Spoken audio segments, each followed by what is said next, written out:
Hello, chat. Hello, everyone. Let me just do a couple things. There we go.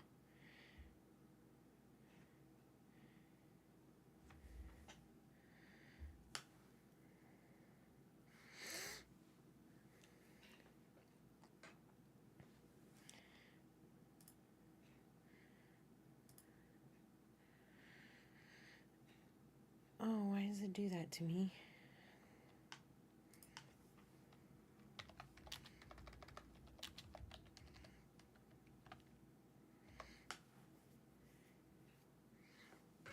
All right. Let me see here. Make sure everything's good. It looks all good. Okay. So,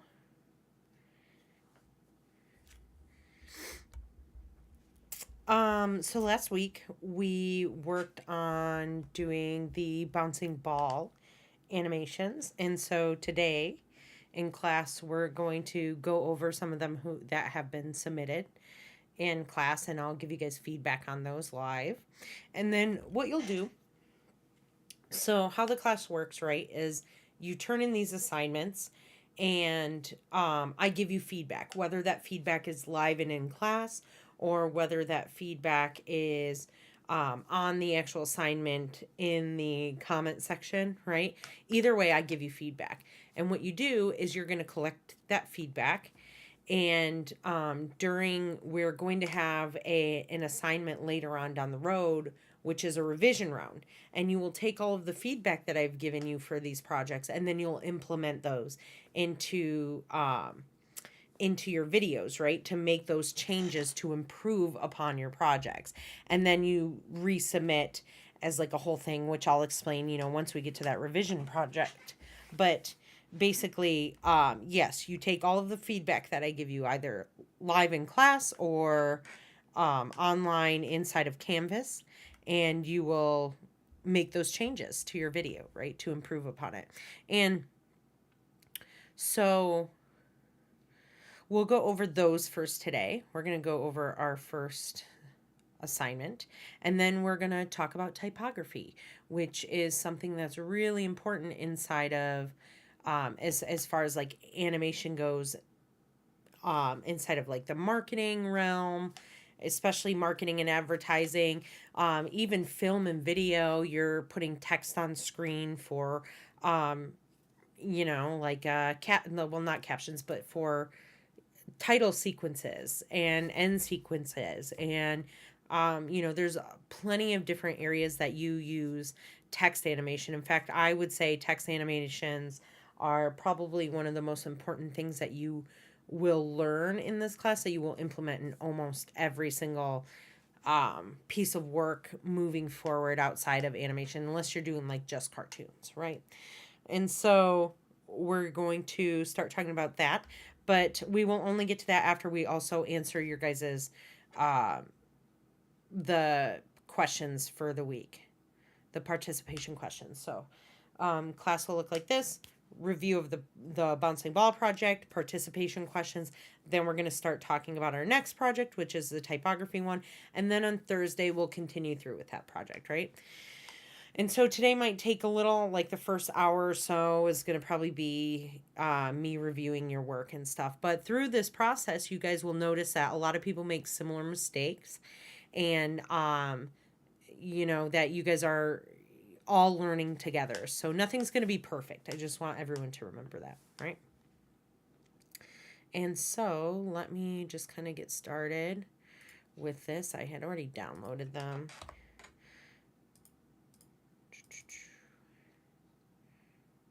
Here. All right. Here is Tristan.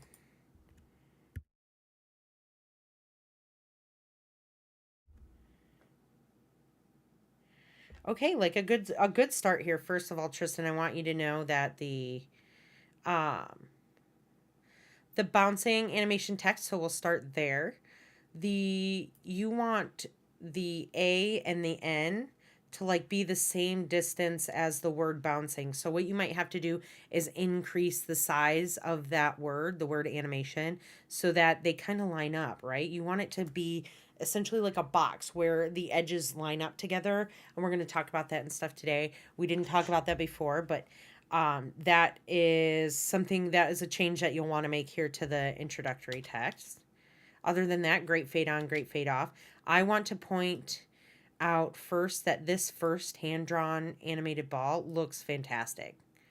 Great job on that. Very exaggerated.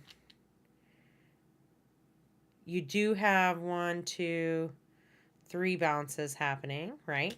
But the problem is, or your sequences are not back to back. And so what does that mean?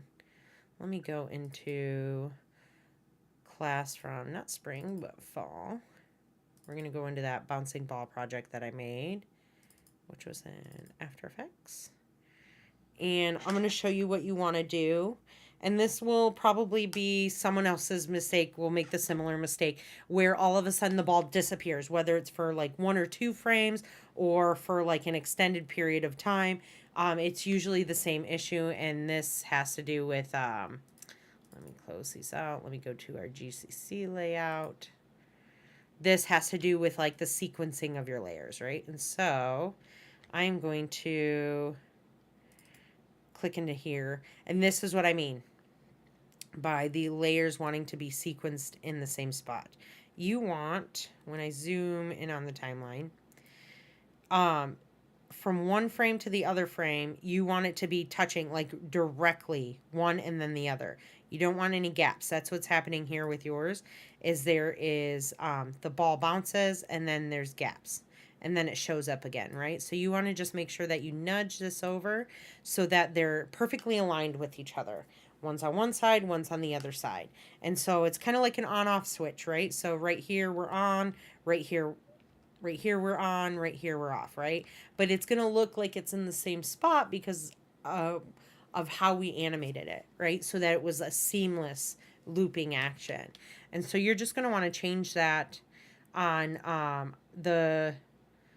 the hand-drawn ball and your Cinema 4D, the Cinema 4D one. So with this one, you'll want to duplicate the bounce inside of Cinema 4D so that when you bring it into After Effects, it's one entire layer and you don't have to do the sequencing where it meets up. You can do that if you want to right now since you've already got this exported out and stuff, but how we did it is we created all 3 bounces happening inside of Cinema 4D. And then when I watch that bounce, you want to add some more squash and stretch to that to your Cinema 4D bounce. It looks like when it squashes here, it's only squashing in one dimension and not in 2. Remember I said when we're deducting from one, we have to add the same amount to the others, and vice versa. If we're deducting from one, then we add to the others. And you're going to want to do that here because it looks like it's only squashing when it hits the ground there, it's only squashing on one plane rather than on 2 planes. And then, so you want to make sure that you're rewatching that part of the lesson, right? Other than that, as far as the ball goes down, you might want to work on your curves. You might want to rewatch the curve section of our lesson as well, where we're working on the way those curves look, because the ball kind of goes slowly to the ground and we want it to look like, I am realizing that this is not even on screen here. Okay. I'm sorry, class. This is what I was talking about. So the text. Hey, Keith. What's up? Hey, Nikara. I apologize. I'm going to just real quick go back over these sections because I had it on my other screen and I realized I want you guys all to see it. So, but yeah, as far as the text animation goes, line these up on the edges there so that the words line up together, right? And so you'll probably have to increase the size of the word animation. And then This is what I'm talking about where it disappears. They're flashing on and off, and we don't want that to happen. So that's where you want to align those layers. And then here's where I'm talking about the squash and stretch, where you want to add some additional squashing in the other dimension and stretching as well. Like I said, we want to keep the same volume. So you want to rewatch that part of the lesson where I deduct from the Y value and then I add to both the X and the Z value. Same on when it's going up. I don't really see much of a stretch happening there, and we want to see a stretch happening on this ball as well. As far as the After Effects ball goes, same thing. We want to see some additional squashing and stretching, similar to how I have it in this section. So you're just going to want to watch the updated version of this project where it has more squashing and stretching added to this ball. But the one thing I did notice that you threw on this ball was motion blur, which is great. And your masking on the floor looks really good too. The only other thing I would do is just change the color of the green ball to match a purple so that they're all cohesive, right? And you can just go through inside of Adobe Animate and change the fill color to whatever fill color you have in here and just fill dump it on each frame, right? It'll only take a couple seconds to do. And if you brought the actual file and not a PNG sequence into After Effects, any changes that you make inside of Adobe Animate, if you save those changes and then you open up After Effects, those changes will be applied, right? So that's the benefit of using that dynamic linking with the software, and by dropping one working file into another program, right? So those are the changes I would make, but really good start here. I'm going to close this. We're going to go to our next one, which is going to be Elizabeth. Here's Lena. Lena asked, are we supposed to be able to see the students' bouncy ball videos? Yes. I apologize. I realized that. All right, first of all here, Elizabeth, the black video. So you're going to want to have introductory title text right here, right? So I would watch that section of the module, which would be right here, compositing and adding titles inside of After Effects. You don't want to watch that. Good job on the consistency of the color palette. I would maybe, your floor in the background, maybe just drop the saturation down a bit so it's a little lighter, so it doesn't combat with the animated ball that you made inside of Adobe Animate. All right, good start. Let's replay this. I'm going to put on loop. Playback. As far as the Adobe Animate ball goes, it's a really good start on here. I would just maybe go in and fine tune some of the stuff. Like I said, I know working with a mouse and keyboard isn't ideal for that. So if you can just get that smoother, I would like that. But other than that, really good job on the timing here and the squashing and stretching. As far as the Adobe Animate ball goes, I'd like to see the squashing and stretching happening more. And there is the issue with this one, right, is that it's not accelerating to the ground and decelerating when it goes back up into the air, right? That momentum, we want to know that that momentum is pulling the ball quickly to the ground, and then it's slowing down when it's going to the top of the bounce. And so you're going to want to recheck your curves, right? It should be extremely fast going on its way down, and then like very sharp curves, right? So I would rewatch that section of the video to make sure that your curves in your graph editor are similar to what we did in the video. But good job adding the motion blur. The other thing that I'm noticing with the ball here is that your X position, it looks like you keyframed an X position on here, which we don't want to do. We only want to be working with the Y position. That's why I really recommend when you're only working in one parameter of your transform property, or one coordinate, I should say, you want to separate dimensions just because it's easier to not make this happen. Because what happens is at the top of your bounce, there's like a drifting. Like it's almost in the same spot, but it slightly drifts over. So what I would do is I would check to make sure all of your X positions, or all of your X coordinates. This section, right? Let me see. Bring up the P. Let me turn on this right here. All right. That your obviously your Y position, I have my dimensions separated, but there would also be the X position right here for you. Make sure all of those X position numbers are the same all across, right? And so that's how you know you didn't move it, because when it's coming up, and yours probably happens right at the end of the bounce. So yours is probably changing right about here, maybe even on that last keyframe. The positions are different, right? And so you're going to want to check that. Very slight. It's very slight. It goes right there. It kind of goes and curves over a little bit. So just check those. And then as far as the Cinema 4D ball goes, you're also going to want to work on the curves, right? Because it needs to go down fast towards the ground and slowly come up at the top. And right now yours is slowing down to the ground. So it's like defying gravity, which we don't want. It's almost like an invisible force field. And we're not going for that right now. In other circumstances, that could work, you know. But for this project, fast to the ground and slower going back up. Very common. We're going to see that amongst all of your guys' work. Or a majority of the work that we're going to see today. And the other thing is your squash is happening way too soon. When I'm going down, your squash starts immediately. Where you want your squashing to happen right before that ball hits the ground, right before that keyframe when the ball is on the platform.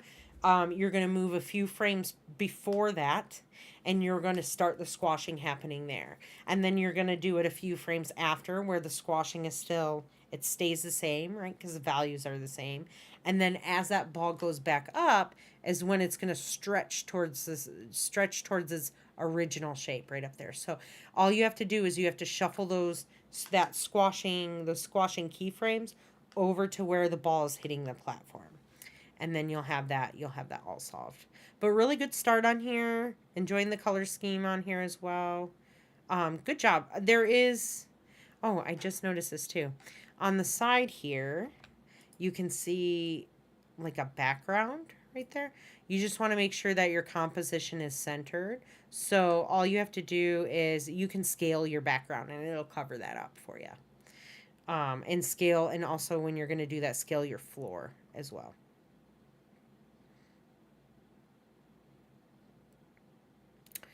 All right. Let's go to the next one. Good job on there, Elizabeth. All right, Josh. Cool.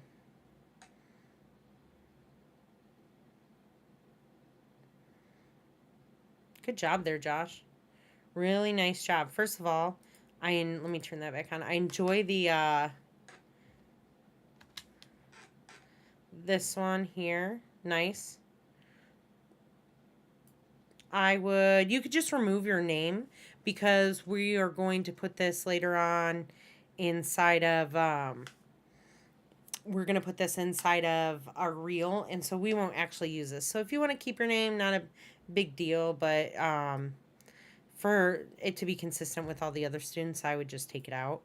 But this looks good. Nice fade on. Nice fade off. The hand-drawn animated ball looks great.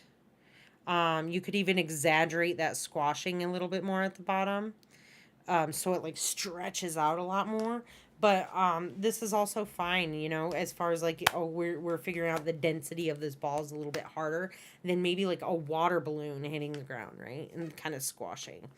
It looks really good though. I like your little lines on there. Maybe the only thing I would do is add like some kind of, I would thicken up these little lines right here when you're hand drawing. Where are they? Right there.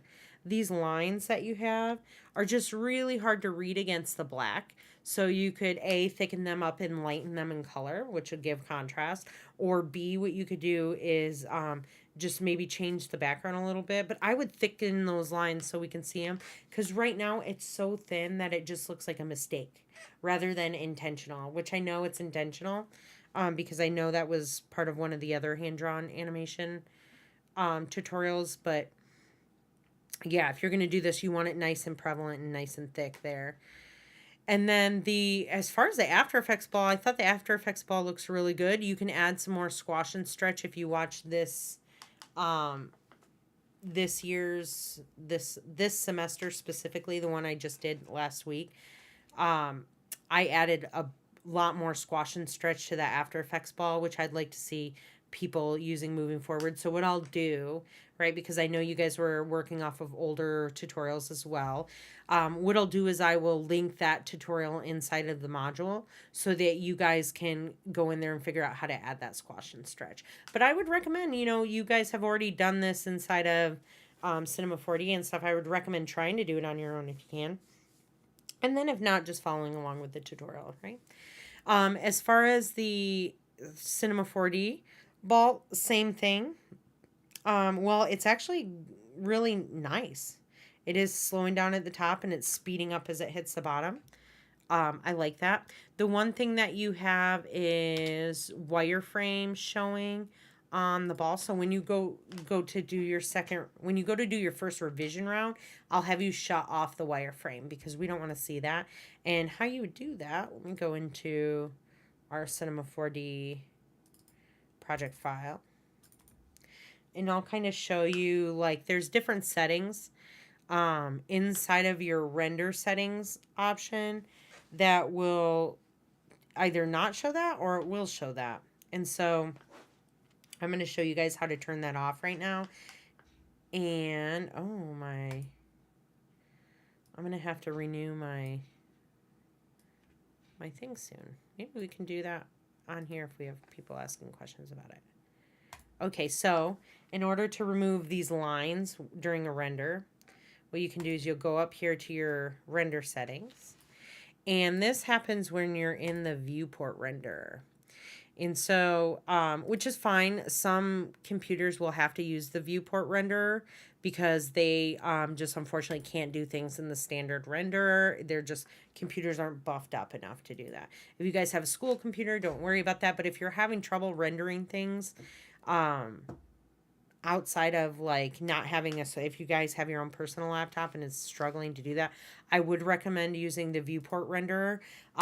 Things don't look the same, like you don't get the same reflections and shadows and stuff like that, but it works much faster. So if you're looking for a really quick cut to just kind of see what you've made so far and what it looks like being played back to you on a video, you can always do this option as well. So I went down here up in the render and it was in the standard. I went down to viewport. Under viewport renderer options right here, we are going to select filter. And under filter, you have a button right here that says geometry only. And you're going to click that. And that is going to lock everything. And so when you go to render it, it's not going to show you these lines, right? It's just going to show you the geometry. It's going to show it pretty much like this, maybe without some of these reflections and highlights. But yeah, that is the way that you render that out without those on there. And so let me go back to, I don't know if that's in the standard render. Let's check that out. Let's go to, you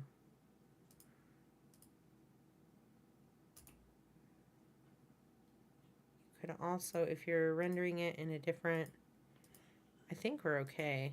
Output.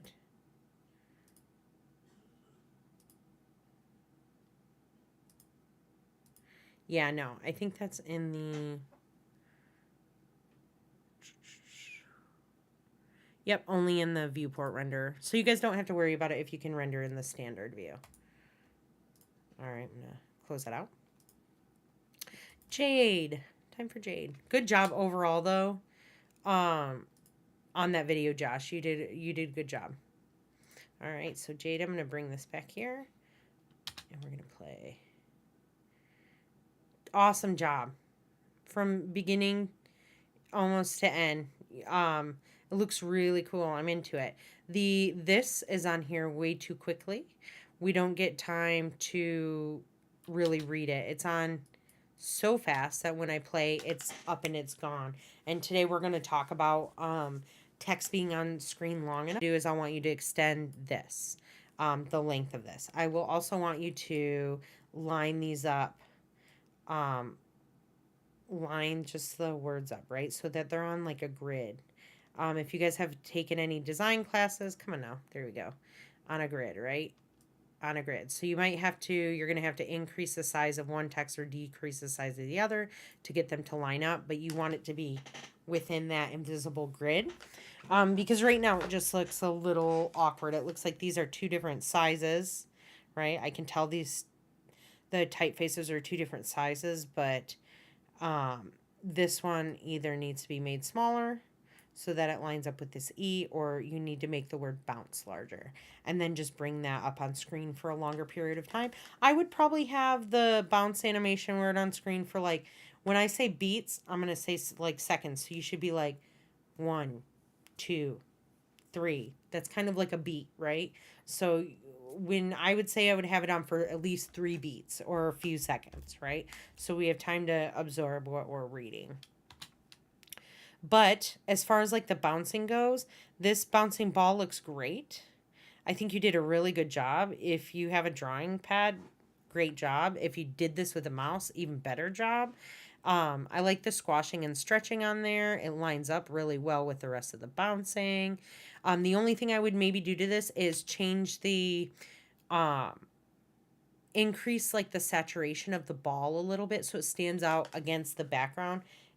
It looks fine on the stream right now, but just maybe increase it. It's just because this color is a complementary color to blue, right? It's kind of like an orangish yellow. So you just want to make sure that they aren't competing with each other, because when you have two complementary colors put next to each other, directly next to each other, on top of each other, and they're similar in saturation, they compete, and they look like they're vibrating.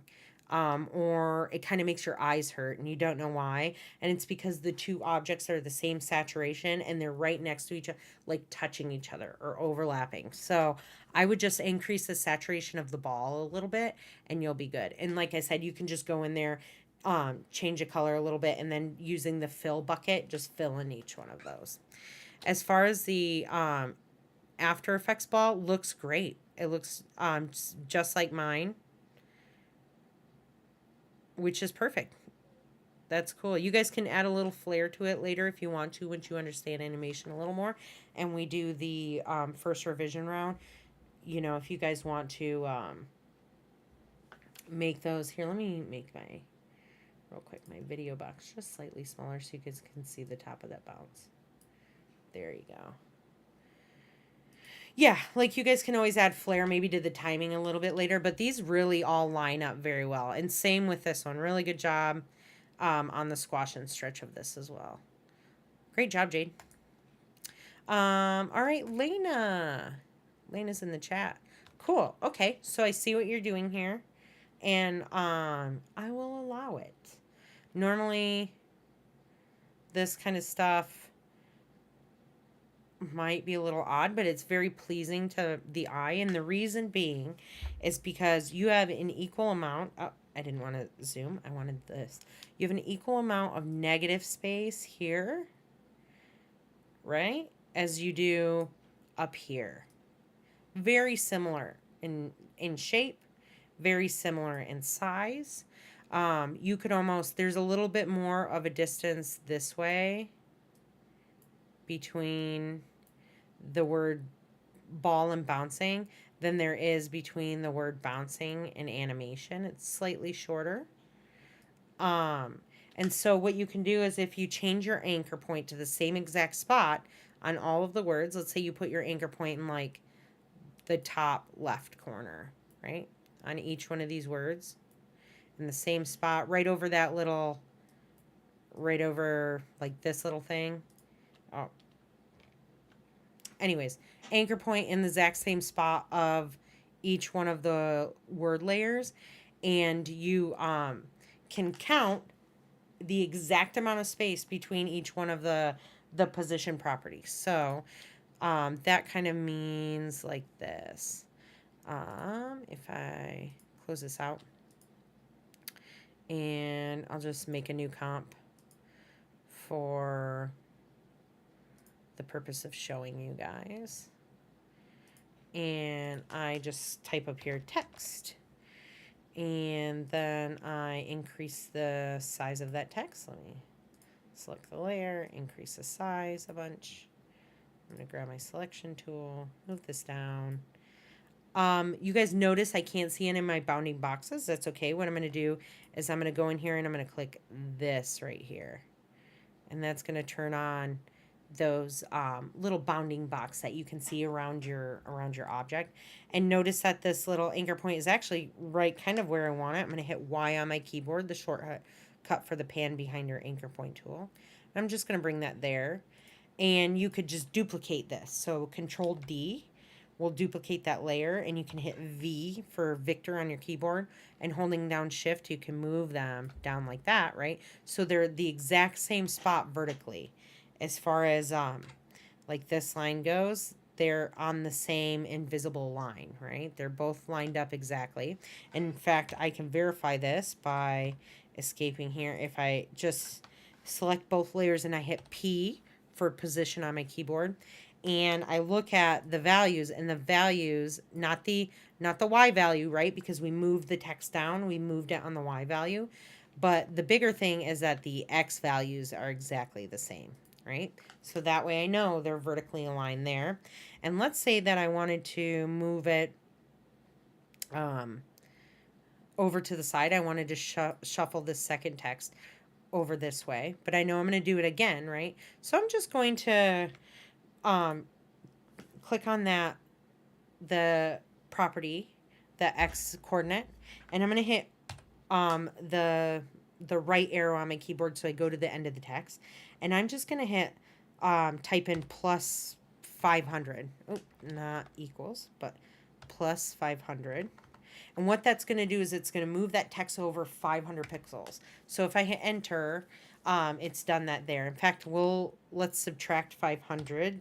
You can do any kind of math in there. So you can do like simple math, right? So division, multiplication, addition, and subtraction you can do within these transform properties. In fact, any property that has a value, you can do that in, right? It does all the math for you. And that was a little bit much, so I just subtracted that 500. I'm going to go back there. I'm going to say plus, we'll say 250 because, I added an extra character, plus 250.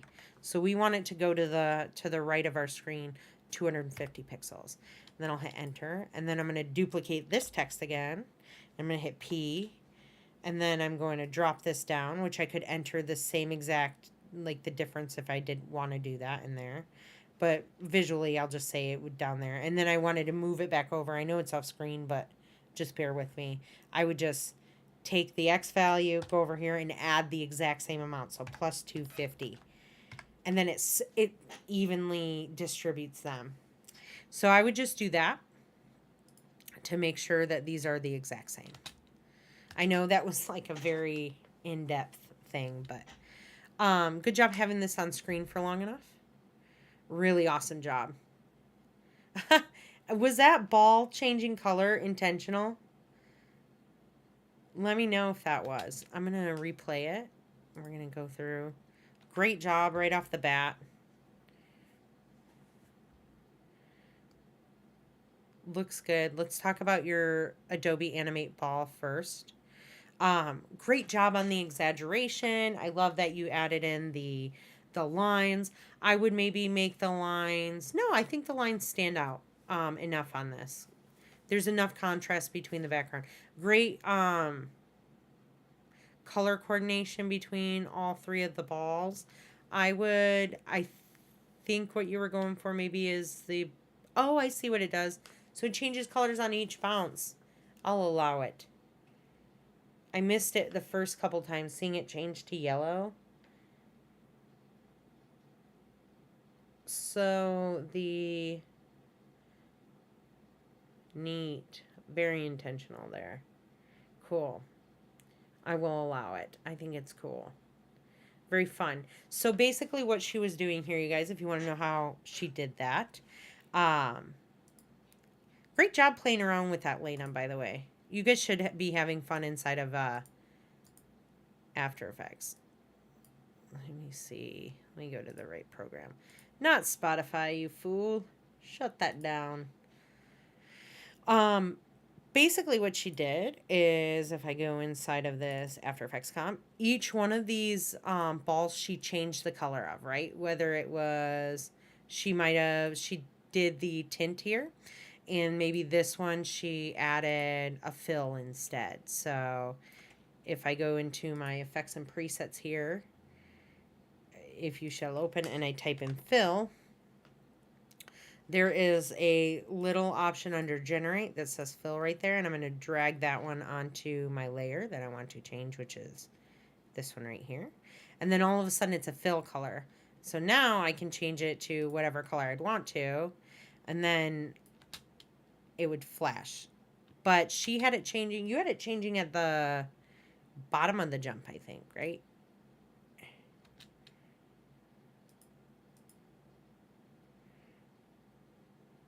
Yeah, you had it changing on the bounce, which is cool. So did you animate the tint? Is that how you did it? Animating these, mapping to different colors? I'm curious how you did it at the bottom of the bounce. Let's see here. So you could have done that. There's a few different ways to like achieve that.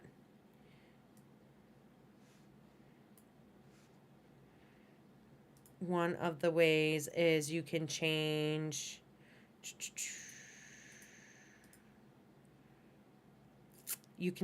this color, right? So map it to up here, right? Anything that has a stopwatch next to it, you can animate, right? That's the whole thing here. And so I would probably move ahead one keyframe, and I would hit U on the keyboard. Okay, yeah, that is correct. And I would move that keyframe over and put it underneath here, so that's a little odd to me. And then I would move to this frame, this next frame, and I would change that one color back to this color. And then it will happen on the bounce. So I'll remove this fill, right? And obviously, I would have to do that to each one of the balls, right? So this one would have to start off looking like the other one. But complex thinking there, you split the layer again where the ball was on the ground. See, that's a fully different option that she used. So she just did this. So let me see here. She just split the layer here. Shift, Control, D, split the layer, and then this one was one color and this one was the other color. But she said she split the layer again where the ball was on the ground. Then I changed the color of the ball on the specific layer. Yeah, cool. But through this, you guys see that there's many ways to solve a specific problem that you have. So not one way is right. Not one way is wrong. There's just multiple ways to get to the same solution. And so, really cool forward thinking on like having fun with this. That's what I mean by like having fun within the parameters of a project. In the real world, you're going to get projects where they're going to tell you you're going to have to meet all these specific marks and you can't get too creative with this. We don't want this. We don't want that. We want it to look a certain way. And it's your job as a creative to work within those rules and to be able to know where you can bend the rules a little bit or where you, like with the colors, she was able to bend the rules with the color. Great, cool thing there. I really enjoyed that. That was fun. Let me just delete this composition because we don't need it in here. I'm just going to go to project and delete that. Delete it. All right. Also, really good job on the last one too, the Cinema 4D ball. Looking cool. If you could find ways to do them to those two, you might want to try it too. So it's all consistent over the same thing. So on each one they snap. You can do it with animating color of materials and stuff. If you want to learn how to do that later, I can always teach you guys. All right. We have Natalie. Oh, Natalie, let me see here. Cool. Yeah, good first job. Neat there. I think that fits along with the style of animation. It makes me think of country because of the style of the text is very like Western feel. Like you'd see that on a Western billboard or in a little Western town on a sign. I would do the same thing, align the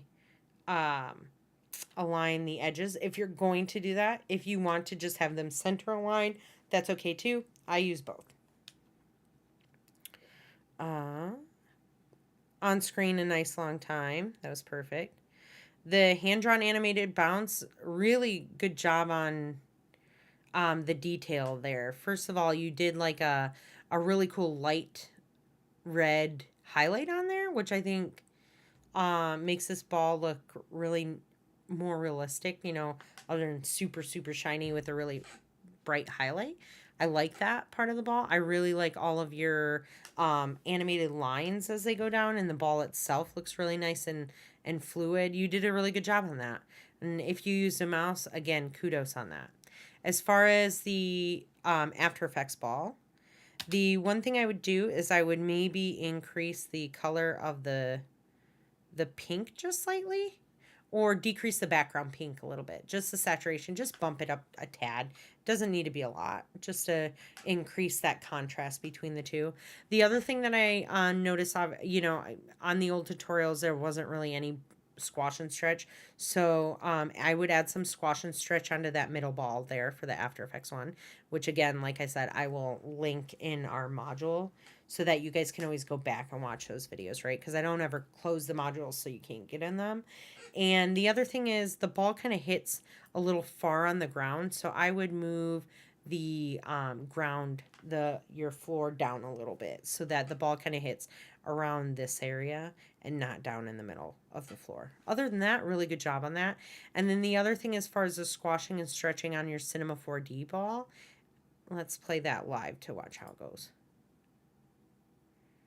Yeah, I think you did a good job on that. Your squash might happen. The pre-squash happens at just the right time. I have to kind of slow it down to see that, but as far as like the ball accelerating towards the ground and decelerating on the way up, you got all of that down. So really good job on that, Natalie. Cool color combinations too. All right, Melissa Richards. Did I say that right? Ricardus. Sorry. I butchered that last one. Apologies. The first thing I would do is just remove this little dash here. You don't ever need the hyphens when you're doing your name and like the title underneath it. It's just given that they're two different texts, kind of like you would see inside of the introduction to a movie. They don't have like the hyphens there. So remove the hyphen and then maybe just increase the size of your name a little bit so that they line up perfectly. As perfect as you can get them. All right. Overall, everything's accelerating to the ground and decelerating on the way back up. The same thing here is happening with like in Tristan's first one that we watched. The layers need to be lined up directly with each other, right? So just do that for this so that there's not like blank frames in between and it looks like a cohesive bounce. And I would just add, maybe mess around with the After Effects graph a little bit more so that's, because this one actually does slow down right there before it hits the ground. It slows right there. We don't want that to happening. We want it to completely speed up until the ground is what slows it down. Hitting the ground is what's going to stop all of that momentum, and then it's going to fly right back up. I apologize, by the way. I know I'm rather animated when I talk, and I use my hands a lot, and so I apologize if I clap or snap or make a loud noise. I have the clipping feature turned on to my mic, so hopefully it takes all of those out. But if that's really loud, I'm sorry. I'm gonna open a water real quick. Okay. I don't know if you guys have had this water, the Liquid Death, but my wife got me hooked on it. And at first I kept telling her it's just marketing because it looks like a cool can. I'm like, you're just paying for expensive water. But it's actually really good. I ate my own words there. Anyways, we'll go back to this real quick. That would really be the only thing for the After Effects ball, adding the squash and stretch, and then making sure that curve is a sharp curve back the other way. And I would just rewatch that section of the video, but your guys' curve should look like this. Let me see you. Let me select the position. Your curve should look like this when you're doing these balls. That way it's going to quickly move to the floor and then quickly bounce back into the air where it slows down, right? So, and then the 3D bouncing ball looks pretty good. I don't think that I do see it's slowing down before it's hitting there. So you do need to check your curves on all of these. When I look at them all separate, they do need to be adjusted so that the ball accelerates quickly to the ground. Because right now they're all just standard easing, which, you can tell isn't correct when you look at them separate. All right. But good job on that, Melissa. Good start. Let's see here. Keith in the chat. Keith, I am fine with this because everything is left aligned, which is also completely fine with me. If you can see the alignment, then that's what I'm concerned about, right?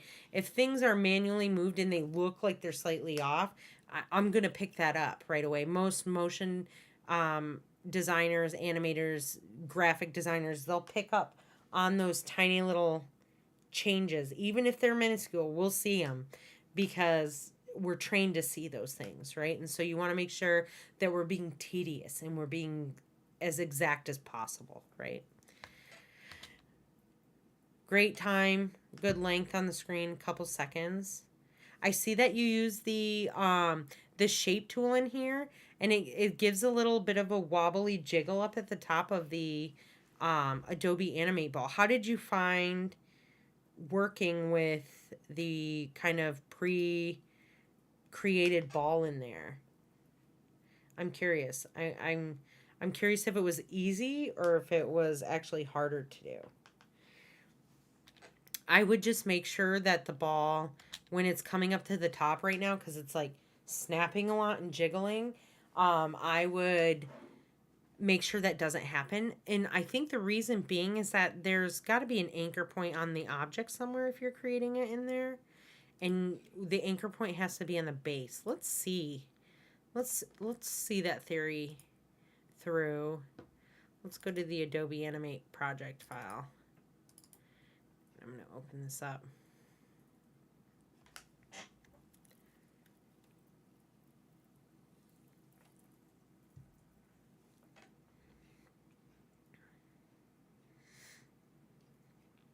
Let us create a ball with the shape layer. Or not, or just get another pop-up like everyone's life. I feel like I know I can shut that off, and I never do it. Okay, so a current guide layer is locked, so we have to create a new layer. Let's draw on this layer. Okay. Is there an anchor point to it? Kind of?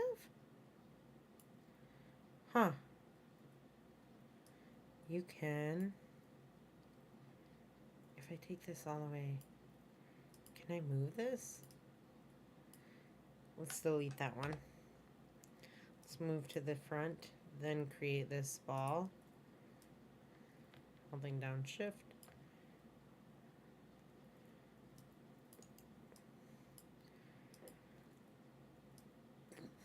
Excuse me.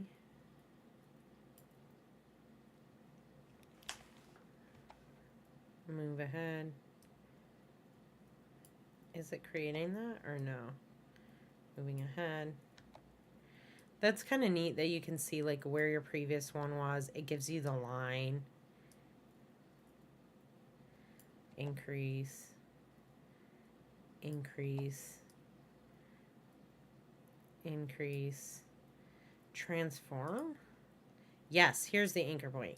And you can move that down to the bottom. And it snaps.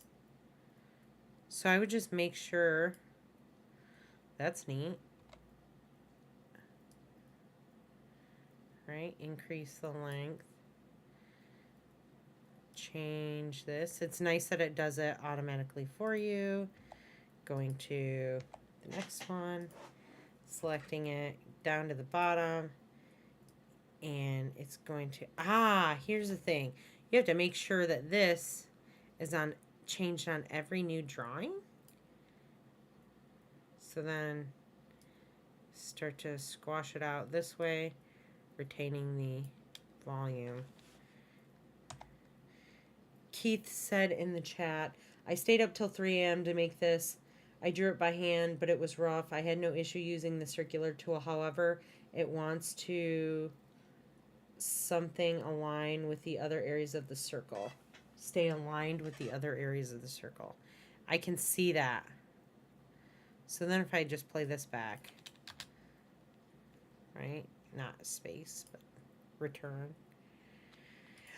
So I would just, I mean, I guess like it is possible to do it. It's pretty cool. I would just go through there then and make sure that all of your anchor points are down at the bottom of the ball.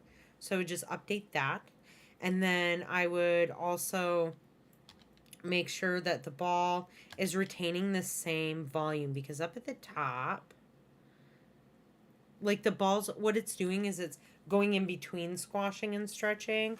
So I would do it just kind of like I did there, using the plus and minus, because it actually does work very, very good. Let me delete that layer. Let's do it again real quick.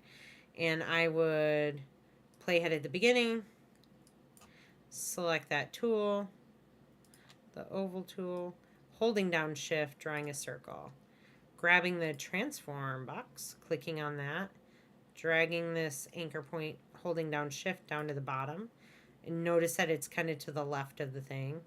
And then I would hit period to go forward, and then I drag that down a bit. Period, move forward, drag that down a bit. Period, moving forward, drag that down a tiny bit more. Next, let's go down more. Let me see if you can turn the onion skinning. There we go. Keep that onion skinning tool on. That'll help a lot. And now we're going to start to squash this, right? So we're going to start to kind of just go like that. Bring that up a little bit. We're going to go next. We're going to bring that down further. And we're going to bring this in. And we're going to bring this out. Then we're going to go down further. We're going to bring this down further. And kind of leave it there, I think. That's plenty of squashing. We're going to go down even further, forward, further, forward, starting to squash. Probably down to there, bringing out there, forward, maybe leaving that, duplicate that one. So I think you can move forward and just hit insert frame there.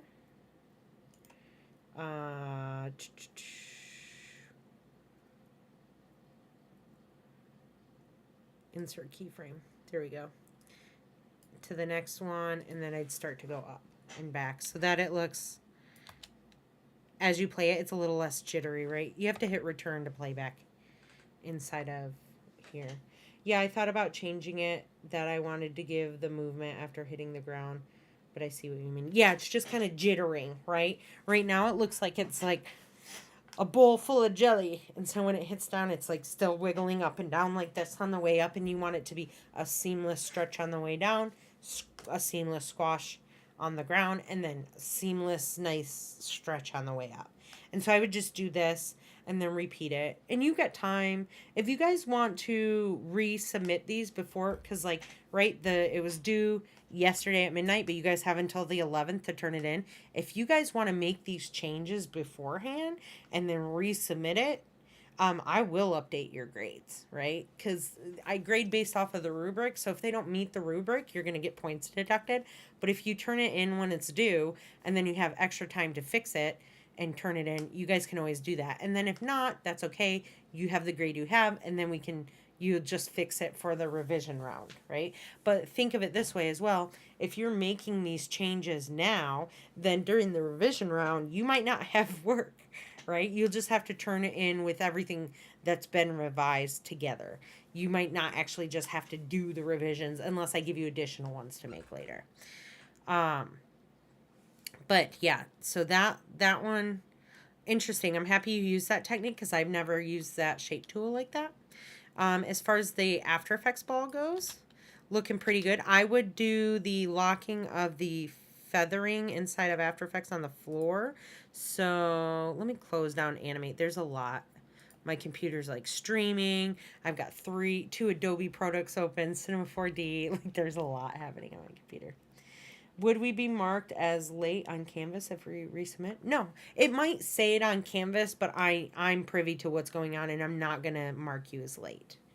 It might say it, but just your grade won't reflect that, right? As far as that After Effects ball went, this one on the feathering here, if you hit M, you'll bring up your mask. And I feathered that mask. And what I did is I unlocked the constraints, right? I unlocked that and I just increased it on the X position and not the Y position. And that way it keeps a nice crisp top floor. So I would just do that to the floor. As far as the bouncing goes, accelerates into the ground, great. Just adding squash and stretch onto that, I would just do that. And then as far as the Cinema 4D ball, I think that looks awesome. Your balls are like perfectly aligned in time, which is great. Good job on this, Keith. Really good job overall. And I'm happy you tried to venture out too and trying to use a different technique that we didn't go over in class with the hand animated ball. Let me see here. All right, and then Jesus. Bounce animation, on screen long enough, center aligned, which is fine. Really just not because we're not, in the United States, we read from left to right, so left alignment makes the most sense. Right alignment only happens if you need it to fit within a design, right? And so I don't want to see titles with right alignment on it, but it can have left align or center align, and I will be okay with either one of those. All right, good start here. There's a few things I would do initially. First of all, I would make sure all the balls are cohesive color palette all the way through, right? So I would update the coloring on, maybe you want to match the After Effects and the Cinema 4D ball to this one, right? Because maybe it's easier that way. I would just make that change. As far as the hand-drawn animated ball, I think it looks awesome. I really don't have any changes for you. I think the timing's really good. It looks sticky. It grabs onto that floor, and then it shoots back up. That one's definitely got more character, especially with the lines in it. You did a really good job. As far as the After Effects ball, we need to add a floor at the bottom of the animations, or at least of the After Effects one, and then as far as the timing goes, the timing looks good. It's accelerating the floor, it's hitting the floor, it's bouncing back up, adding squash and stretch and that motion blur, making sure that you are toggled, have the motion blur toggled on there, and then along with on your layers. And then as far as the Cinema 4D ball goes, I think you did a good job. I think the squash and stretch looks good. It's subtle, but it's not like too soon or too late. I think you did a really good job on that one. So I would just make the changes really to this After Effects one and then to the color throughout all of the rest. But you guys have done a really good job. Good job on your first projects. I enjoyed seeing them. I enjoy when I see some people trying like to work with the rules that you get of the parameters of the project. Um, Sometimes it works in your favor, sometimes it doesn't. And that's all about that similar thing about being animators, designers in general, is learning when to edit your own designs, which takes time to learn that, right? Like, is this too much? Is it too crazy? Does it fit with the rest of it? Is it telling a story, right? So that's what we want to know. All right. Really good job on that. That took an hour to go through 9 of those. So if you can imagine, if I had all of them submitted right now, it would take almost the whole class. So I'll go over any stragglers on Thursday if we get some in, and then let's go over your questions inside for this past week. All right, we have Jade first. Hello, MJ. I don't really have any question for this week. You explain very clearly and that answer all my questions. I also make mistake at the beginning, but I found a way to fix it. So now I have nothing to curious about anything. I'll take that for this one, but I don't like hearing, I don't really have any questions for this week. That's okay. And you kind of got the second part of that, right? If you don't have questions, what you can do is show your project, show the work in your project and be like, here's where I had trouble. Here's where I succeeded. Here's what took me a little bit longer to work with, and just kind of give us a short breakdown of maybe what you had trouble with and what you like figured out or maybe problem solved along the way. But usually just I don't have any questions, kind of it doesn't fly as far as the rest of them. This time I'll allow it, but I don't want anyone to be like, I don't have any questions. That's it, you know. But you did do this, you did do the explaining that I had a little trouble on this thing. I would just like to see it reflected on your screen as well. So you can visually see where you were having maybe issues or success. But okay, let's go to Audrey. Hello, this is for my participation grade. For the question I have for asked for this week is about the drawn animation. What I have to ask is about I'm quite That looks good. for this. Do we have to draw the line animations that is squishing down on the ground, or do we just leave it like this? And So for that question, it's not required. You don't have to have the lines. You can draw the lines as like an exaggerated addition to it, but it's not part of the grading. Um, you can do that if you want to though. let's see. Um,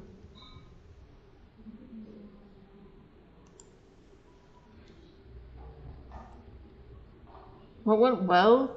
I was really enjoying the 2D drawn animation because it's really fun and really enjoyable. And I'm having, I think my two favorite right now is definitely Animate, Adobe Animate, and the Cinema C4.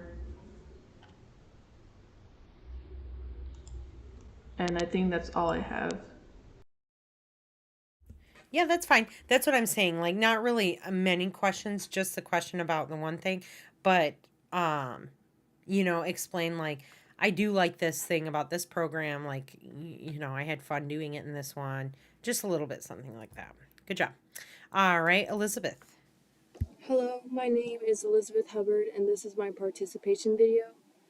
Um, One of the main problems I had during this assignment was the text on After Effects and getting it onto Media Encoder, because while on After Effects and at the beginning, I do have the text and the balls bouncing. However, I uploaded it to Adobe Media Encoder, it wouldn't take the text with it. So I have a few seconds of just blank and then the balls bounce. Okay, so I think the reason is because you don't have a background. Um, if you open up, that's exactly what it is. So your other layers have backgrounds in here, but this one does not. So sometimes when you open up After Effects, um mine happens to be the layout for my After Effects is like the dark version, right? So that's why everything on my screen looks like dark mode, because I have everything about me is dark, including my heart and my soul. And so I have like the dark version in here. When I hit new composition and I hit okay, notice how right here it says background color, right, is white. That does not mean I have a background. It just means that the color is white. And so um if I have this here, right, it looks like I have a white background, and I go to add some text in here, and I'm like, hello. Hello. Wah, wah, wah, wah. Not like that. Let's learn how to spell. I will just let you guys know. I think my keyboard is haunted. It it's been like not doing things for me and doing things that I like am unexpected. It's like crazy. It's haunted. That's what it is. That's the only explanation. Um so I have the word here. Now though, if I go to render this, if I go to, I'll just throw it in here real quick, and I'm going to render out just an image. I'll just say JPEG. Okay, let's make this sequence much shorter than 3 seconds. We'll make it 1 second. I go there and I hit N. And then I go here and I'll just add it to my desktop folder real quick, GCC. I'll just add it in here, right? And I save that, and then I'm going to render it out real quick. And then I'm going to go to where it is. Where did it go? Come on. I knew you should be there. Let me go back into After Effects and click on... Yeah. Should have been there. Let's close these. I still want to be in submissions. Maybe if I go back. Oh, right here. I put it in a comp folder. And it worked for me. It had a background. So I would just... Opposite of that. I would check to see if it has a background. It should have worked. Because right now I do not have a background. Maybe because you use media encoder instead. So the render queue is like, it's an additional way to render out media. It's not the best renderer though. Media encoder is the best way to render your videos. Let me go ahead and do this too. Let's say I pick that YouTube format, 1920 by 1080, full HD. I'm going to drag that over there. This one right here, I'm going to delete this, right click and hit remove. Yeah, I want to remove it or else I wouldn't have asked. And then I'm going to go in here and I'm going to change my folder, right? I'm going to go to the desktop. I'll go into that comp one folder that made it. I'm going to hit play. And then down at the bottom, let's see what happens. Because you can see a preview, not currently encoding. It went so fast, it didn't even show a preview. Yeah, okay. So when you go into, I did an image, which was different, right? But now I did it at the same settings that you guys did, and it rendered it with a black background because there is no background in there. So that is what's going on. So what you have to do is you have to go into After Effects, and you will just have to add, you'll right click down here in your comp, or you can go up here to or you can go to layer and hit new, and then you go to solid. Also Control Y works. And then what you'll do is you will add a solid background. So you wanted that white, I'll just add that white in there, and then I'll hit OK. Even though that looked white, it is not It is not a solid, because what will happen is if I hide this layer, hide that layer, and then I click on this transparency, toggle to transparency grid, that's how you will know if it has a background or not. Because as soon as I hit that, it shows that it's transparent.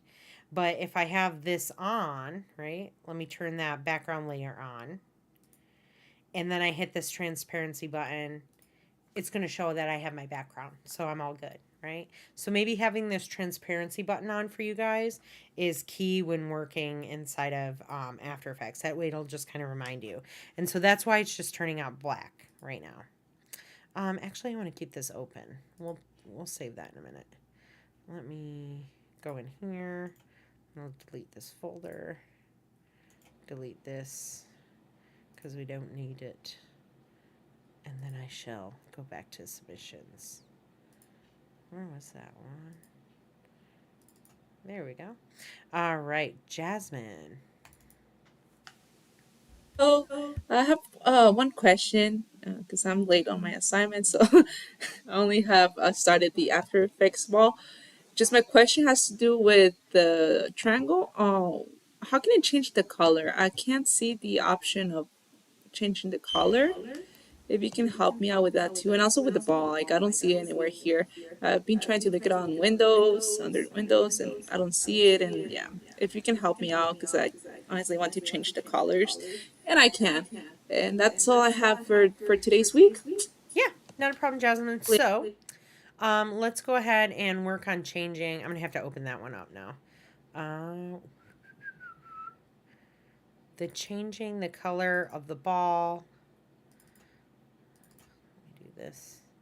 No, I shall not save it. First of all, when we created the floor, right? The floor isn't a shape layer. What it is it's a solid. So it's like we right clicked here and created a new solid, which I just was talking about doing. We created a background and then we added a mask to the background. So it's not actually a shape layer. It's a background layer. And so in order to change that color of like a background layer, you have to go up to layer, and then you have to go to solid settings. But you have to make sure that you're selected on that layer first, right? And then you go layer, solid settings. You can also hit Control Shift Y, and it'll bring you to this to your solid setting layout where you can change the size if you want to, or you can change the color, right? And so because we did it as a background with a mask, that's why you have to just go in there that way. Otherwise, like if it were a shape layer like this, right? I would just be able to click on that layer and change the color up here in like the toolbox area, but it's not a shape layer. The way you can also tell is down here under shape layers, you will have a little star that notifies you that, hey, this is actually a shape layer. On solids, it will show the actual color right there in like a little square. Notice that here we have little icons of photos, which shows that this is like a JPEG or PNG or something like that. And then when you use text, if you click on here and start typing with text, you'll notice that over here you get a T for like a text box, right? So each of these layers gives you some kind of clue as to what type of layer it is, because they're all different types of layers and they all do different things. And as far as how to change the ball, what you want to do is go over to your effects and presets panel over here on the left hand side, and you type in tint, T-I-N-T. And then what will happen is an effect will show up if I go in here and type in tint, in which you will grab and you will drag and drop onto your layer. I already have the tint onto this layer, right? But what I would do is I would just click in here, and anything that is black in your image will be changed to whatever color you change it to. And whatever's white in your image on this line will be changed to whatever color you make it on this one. That's how you change the ball on here. And that's why it's not up at the top on the toolbar like you would see with a shape layer, right? Because we're working with an image that already has data and information that's already baked into it, right? So we can't just change that. So we have to find a way to modify it. And tinting allows you to modify any images. And so if I were to have a regular image in the back here, let me just say, let me do this. Person. Images. I'm just going to grab this person's picture, save image as a JPEG on my desktop, and I'm going to import that image into here. Import a file. Navigate to desktop. I'm going to delete it later. That's why I threw it on my desktop. It's just to show you guys what this tint actually does. So we have a selection of different tones, right? We have highlights, we have whites, blacks, and we have mid-tones in there and different colors. If I were to put this in black and white, if I were to go over here and type black and white and throw that over here, you can notice that these are the tones that I'm talking about, right? Up here we have very close to white. Here over in her hair we have close to black. Let me kind of fit this into here so you guys can see a little bit better. White back here, black here, in a range of midtones that span across here to give different values, to give the image, right? This is what creates the image. And so when we take something like tint, and I throw this over top of this image here, and I start to change these colors, right? Let's say I wanted anything that has like black pixel information. Anything above 50% gray is going to have a red tint to it. Anything below 50% gray is going to have, I don't know, let's make this a blue tint, right? A blue tint to it. And so that's how it changes the color of an image. And then there's also one that works. You can shut effects off, by the way. If you guys just click this little button right here, can turn on it or off an effect. So if you're like, oh, I'm not sure if I want that, let's see if we have something different. If I type in here tritone, this gives you a little bit more, it gives you a little more options here, right? So it immediately made it into like a sepia toned photo. But here we have control of a little bit different. So it's not mapped to your blacks and whites. It's mapped to your highlights, your midtones, and your shadows. And so if I go in here and I start to change colors, right? Like I change this to, well, let's say we wanted it this blue color, right? It's going to take these midtones and it's going to change them. Let's say I wanted this photo to be fully blue, right? And then I can do it that way. In fact, did that change it? I think it almost did, right? I went pretty dark in there. Let's say I wanted this to be just a lighter blue. And so that's kind of ways that you can manipulate imagery and photos inside of After Effects. But this tint one is what you want for the black and white ball because it's just black and white. But yeah, quick way to do that. Let me move back to the project. I'm going to delete this photo. And let me see. I think those are both your questions. Good job, Jasmine. Let me go to Nakara. You still in the chat? My name is Nakara, and my only question for this week is, which unit do you think is the hardest, and which unit do you think is the most fun? The reason why I don't also have any questions for this week is since it's for the most part been introduction and we've just been following along.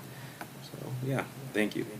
Yeah. What do you mean by which unit? Are you asking me which project do I like? Nakara, and my only question for this week is, which unit do you think is the hardest, and which unit do you think is the most fun?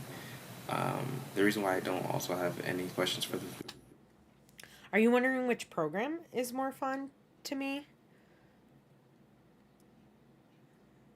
I think that if that's the question, for me personally, I like multiple projects. I like bringing things, I like layering my stuff, right? So I like that there's layers of things added to different imagery. Like this one here, like my background, my desktop background is a full 3D created image. Now, was it created with AI? Possibly, probably, to be honest. But before, what people would do is model or throw in all of these images, create textures for all of these things on here within like Photoshop or wherever they're using any kind of drawing tool, and then applying it to here.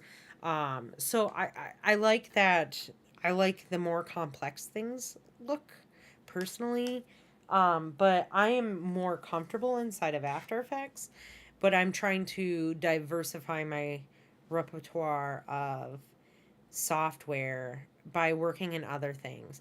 I do love Cinema 4D. I love working in three-dimensional space, and I think that has it goes back to like me being a crafter person. I know you can see all my craft stuff in the background. I like working with my hands. I like the three dimensions of it. I'm not bad at drawing. I'm decent at drawing. I'm not the best illustrator, but I've always been really good with creating things out of clay and stuff like that. And so I really like working within 3D space. I don't do it a lot for my job because it's very expensive. It costs a lot of money and people don't realize that. And then they ask to have an animation done in 3D and they're sticker shocked at the price that it costs. And so, we unfortunately in my job don't get a lot of those. So I'm used to working in After Effects a lot more, and also Adobe Premiere. But I do like learning new stuff, so I'm not opposed to any other ones. And let me go to next student here. But that's a great example of how to ask a question if you don't have questions about the work, right? Like, hey, what's your favorite thing? Industry questions. We got Josh. Hi. Honestly, I don't have a question. This project was pretty much a clear path. Videos explained it very well. I thought it was pretty fun though, and I'm gonna look forward to doing some more projects like that, like probably some fun projects, um, with what I learned from this. So yeah. Yep. I mean, same. I know it's not complex yet. It'll get worse. Let me rephrase that. It won't get worse. It will get more complex. Every time I would click on them, it would make both of the little um the little anchor points and stuff like the same um opacity. There we go. For some reason, but I managed to get it done. But I was wondering if there's like a reason why that kept happening. I'm not sure if I can try showing. Um, First of all, I want you guys to know that the vocabulary will come with the more you work in the program.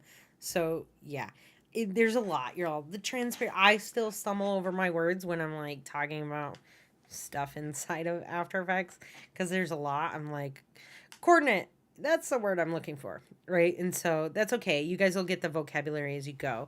And as far as the opacity goes, it looks like you did it correctly.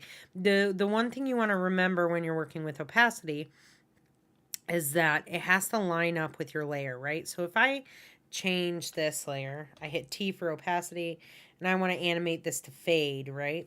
And so I put that keyframe there, and then I go over here and I put a keyframe at 0. The problem here is that my layer doesn't extend to this area, right? And so it's going to kind of get halfway there, but then it's going to stop. Like it's only going to partially fade away, and then it's going to skip to the next layer. If I wanted this fully to be gone by the time the next layer was introduced, I would want to make sure that these keyframes are within the layer amount here, or the layer space on this particular thing. Now, if I wanted one to fade to reveal another layer, right? Like if I wanted, let me delete this. Let me go over here and delete. If I wanted this layer on top, this ball, let's change the colors here real quick so that this one is, I don't know, let's make this one perfect, like a cyan color. Make this a little darker. Okay. Like, let's say these were in the exact same spot. We're not worrying about them being in different spots. And I wanted this layer, this um, blue layer here. Let me bring this up. Layer order does matter when you're trying to reveal another one, right? So even though this might be your first thing, your first object that's bouncing, if you want it to reveal another layer, it has to be on the top. It has to be above that layer in the layer order, or else it won't work. And so what I'm going to do is I'm going to keyframe the opacity. I'm going to start there with 100%, and then as I go down to the end part of my layer, I'm going to type in 0. And what's going to happen is this blue ball or the purple ball is going to disappear, and it's going to reveal the blue ball there. We don't want to do this right now because they're going to be in different spots, right? So that's how you would do that. Is you would just, but that is how you do essentially like that kind of a fading transition, is you just have to animate the opacity. Let me see. Let me go back, undo all of that. There we go. And let's get to your next question. Right. 'Cause I followed along with the video. For some reason, it kept changing it, but then as well as when I was working with this, sorry, I don't know why it keeps disappearing on me. When moving these guys around, I had, okay, that one's locked, I forgot. 2D, yeah. Whenever I was working on this to reposition them, these would occasionally, like the little like transform points and everything, they would disappear on me for some reason. I'm not sure if there's a way to make sure they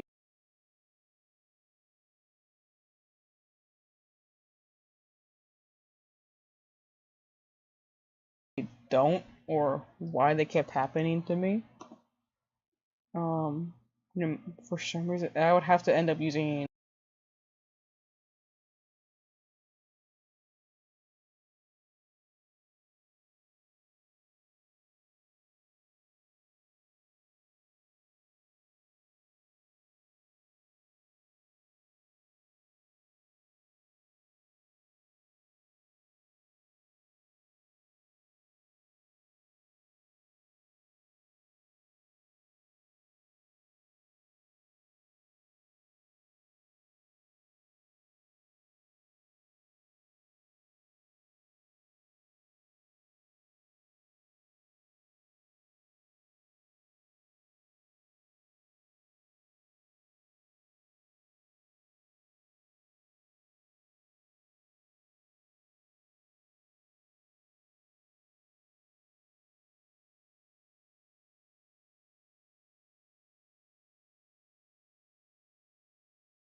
Ah, there we go. Can you guys hear me now? Sorry about that. Where did I leave off? Where did you guys not hear me at? I think it was just this section right here, that this part. Click that button. That's when you want to bring these back. And then I was just talking about how this section right here is something new that After Effects has recently done in an update where it natively is able to work with 3D objects from like other 3D programs, which is not something that Adobe ever did before. How it knows that it's a 3D object just off of this PNG sequence, I have no idea, because normally you would have to have the working Cinema 4D file imported into Cinema 4D in order for it to get that data, I would have thought. But for some reason, it just knows, you know? And so it's a lot easier now to just bring in Cinema 4D projects. In fact, maybe that's what we should have done. I'll change that for next semester. Thanks for it just reminded me of that, that we have the capabilities to do that now, is to bring in the Cinema 4D project into here. And that way any changes that I make inside of Cinema 4D will also be applied to here. You just have to save it and possibly reopen Cinema or After Effects for it to work. the scales. Sorry about that, over you guys. here With the thing, I for- have to. I usually mute my mic when the video's playing if I'm listening on my speakers, or else you'll get like an echo inside of the mic. I can reposition them. But that was mostly what I struggled with this week. But I did like working on it. It was really fun. Well, uh, I'm happy you guys are at least enjoying it, right? All right, we have Tristan's question up here. Hello. So I had a problem with synchronizing the hand animated ball more so with the rest of the other ones, and I was just asking if you could see what I possibly could have like done, or maybe like name like a possible thing I could have like messed up on, because I'm not really sure myself, and I wasn't sure on how to sync it up with the others either on After Effects. Thank you. Yeah, Tristan. So we went over that at the beginning. Obviously, we went over like the thing. The animate ball is not going to perfectly sync up with the other two balls because it's not like done, and like it's not automating it like in like Cinema 4D and After Effects does. We're hand drawing it, so it's gonna be just slightly off than the other balls. But if you want to make sure that um your layer in here, that hand drawn ball, right, is at, where is it? This one right here, 24 frames a second, right? So you want to make sure that you've interpreted that footage to 24 because it inherently comes in as 12. So it might not sync up that way, right? So that might be the other problem that you have, right? Is that not the layers, you want to make sure that they're right up next to each other, butted up next to each other, but also that your image sequence, this one right here, is at 24 and not at 12, because that will affect it as well. It affects the speed and it affects the playback. So if you just do those two things, then you'll be golden, ready to go. Let me see if this will change if I. Oh, it's not doing that right now. Anywho. All right, Jesus. Hello, this is Jesus Rodriguez, and for this class, I was wondering on when assignments will be put out. So I'm having, like, I can't hear it at all, Jesus. Hold on, let me try something. That assignments will be put out. I mean, I'm hearing a little bit, but we can do them early. Like, if there's a specific day or. Hello, this is Jesus Rodriguez, and for this class, I was wondering on when assignments will be put out. Like, if there's a specific day or maybe like some sort of schedule for the calendar that assignments will be put out, and then okay, Jesus. So I just got that. Like, I had to crank up my audio. The first thing I want you to do is let's get the audio fixed so like I can actually hear you, because I think that's the biggest issue is I can't hear the questions that you're asking. I have to crank it up really loud, and I don't want to have to keep doing that. So we'll get that. I'll write you in Slack. That's not what I wanted to do. Close that. I'll write you in Slack and we'll try and troubleshoot that issue for you. And as far as like days that things are posted, I usually post them on Tuesdays when I go over them, or whenever I start to talk about the project is when I go over, or when I post that module inside of Canvas. My brain kind of went blank there for a second. The other thing that I also do is after you've already done one participation grade on Tuesdays, I'll post for the next one to go up. So yeah, usually Tuesdays and sometimes Thursdays if not, but I just do dates based on whenever I'm done with the lesson, you know. All right, Keith. Hello, my name is Keith again. One of my questions I had about this ball animation thing was I followed the step-by-step instructions for the hand-drawn ball, and I also changed this like multiple times with different frames. But I couldn't figure out how to keep it bouncing with the other ones. I messed with the frames, I messed with it on the After Effects, and I couldn't really quite catch it to get close enough to get perfectly, in sync with the other balls. That's my only question so far. I couldn't figure that out, but Yeah, and I just answered that on accident for you. So I'll unintentionally answer. Like some of you guys will ask the same questions, and so they'll already get answered. But yeah, the basic answer to that, right, is that the easing is different on the hand drawn one because you're hand drawing it. You would have to have brought these into Adobe Animate and timed your hand drawn sections to this, like timed your keyframes up. But we didn't do that. That's the point of the lesson wasn't to get these to exactly bounce the same. It was more or less to get you guys to understand how timing works and how timing works from pose to pose, right? Because pose to pose would be Adobe After Effects and would also be Cinema 4D, and straight ahead, which is Adobe Animate, right? Which you can also do straight ahead animating inside of Adobe Animate. But what we did was I'm sorry, you can also do pose to pose in Adobe Animate, right? But what we did in Adobe Animate was straight ahead animation, where you just go from one frame to the next, the next, the next. And technically, inside of After Effects and Cinema 4D, your one position, the next position, or one change, the next change, right? One pose, the next pose, and then the final pose.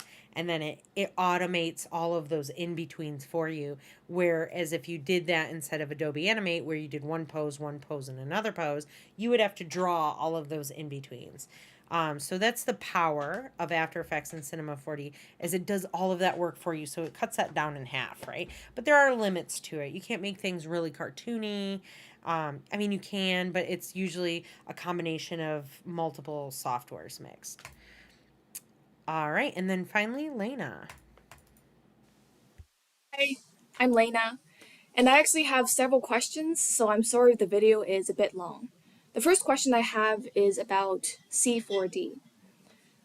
So when I tried to open the C4D ball PNG file, project file on my PC, the screen was just black. I could see the toolbars. Actually, I'll just show you the screenshot that I took. I love that you took a screenshot. That's what I want. So here's when Perfect. I opened the project file on my own PC. I just couldn't see the ball at all, but I could see the tools. And I actually just installed a NVIDIA GPU in my PC, so I was just wondering. Ooh, you got a new Did you get a new GPU and like put it in and reinstall it? You obviously fixed this issue, right? Do you still need this answered for you, Lena?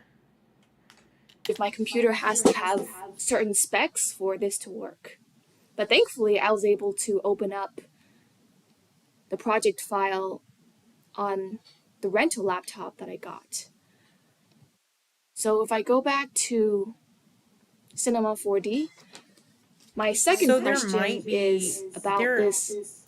If you installed a new GPU into your PC, you have to make sure that that GPU is compatible with all of the rest of your parts. So you have to make sure that it's compatible with like your this is all computer tech stuff, which is like honestly kind of goes over my head even a bit. I mean, I know basic computer stuff, but I am by no means an expert in like putting a PC together. I picked out parts for my PC and then had a friend of mine build it for me. There are, let's see, PC build sites. There's a site called PC Builder. Let me go here. Or Part Picker. PCpartpicker.com. I mean, come on. Let's see if it goes here.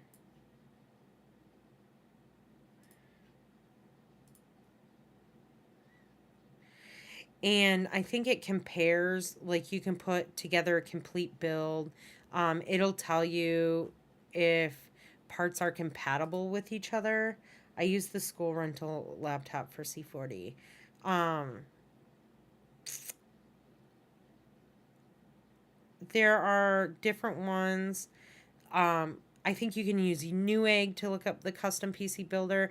But if you just type in PC builder here, usually what you can do is you can make a list with the parts that are already in your computer, and then adding to it a new GPU to make sure that it's compatible with the parts, because some of them are not, right? And there's also like updates that you have to do within the NVIDIA stuff. I would look up whatever kind of graphics card that you purchased.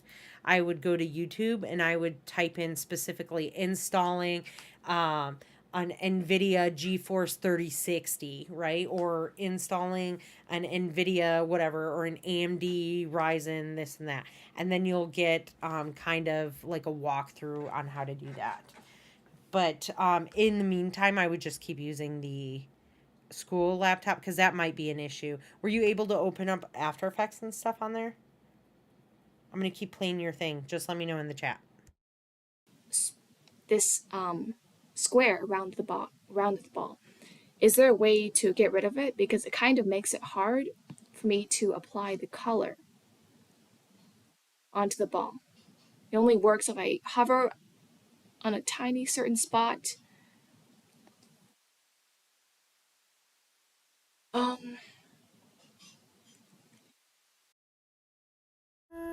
am not positive where that little guy came up. It might be frame geometry. Is that what's going on? Sphere. Yes, AN and Animate work fine on my PC. Okay, if those are working fine, then your GPU should be installed okay. Let me look into that issue for you a little bit more. I might have to dive into some like forums online to see why that's happening. And then we'll get that we'll figure that out. In the meantime, use the rental school computer, and then we'll work on trying to get that fixed up for you. You might have to talk to the tech. You might have to talk to the tech office, because there's only so much. Like I said, I know I'm not like a computer genius, but you might have to talk to the tech area. Okay. As far as that little box that's around there, let me see. Frame geometry. There might be like some kind of display setting that is on here. I'm not sure about that one either. Usually want garage shading with lines. I'll look that one up too for you, because normally it would be like there's like a deformer or something over here, and that's like a bounding box, like something's not able to go past that spine. So let me see if there's anything. Platform, both. The other thing you can always do is you can drag and drop materials to the actual objects themselves, right? So if I'm in my material manager here and I wanted to drop it onto the ball, I could just grab this material and bring it over here and drop it onto the object. You'll see this little arrow appears. Come on now. This little, no, it did not. It went away. But this little arrow thing appears when you have this grabbed, like you're dragging it down, and it says you can drop it onto that layer. So you can always do that too. If that is still an issue. Let me undo that.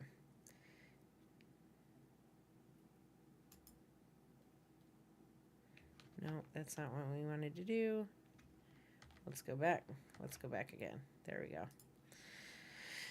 I'll look into what kind of bounding box that is. Yeah, and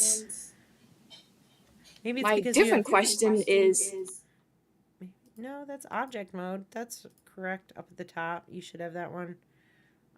Trying to just see if there's any additional things you haven't clicked on here. I think maybe because you're in world mode.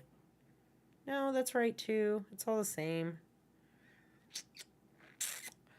Yeah, I'll look into that.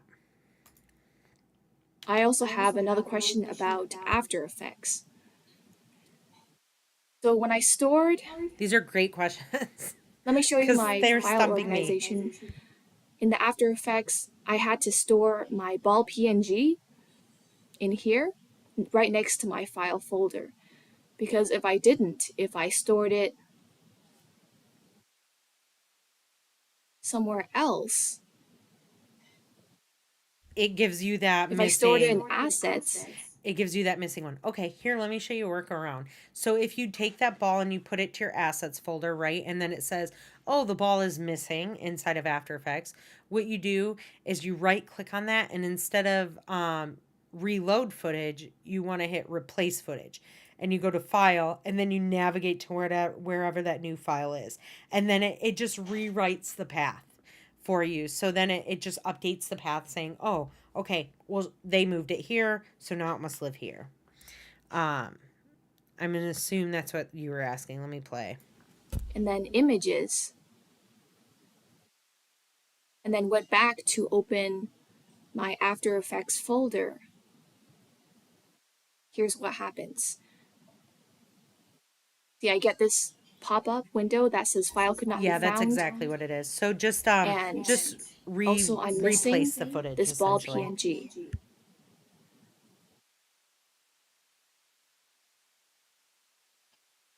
Yeah, so when you bring Now in let me just when you download a template, sometimes that is right, like the file structure is whatever the person had it before, and so the file structure of that specific one wasn't the best. Let me go in here, and so what you have to do is you would have to the template folder.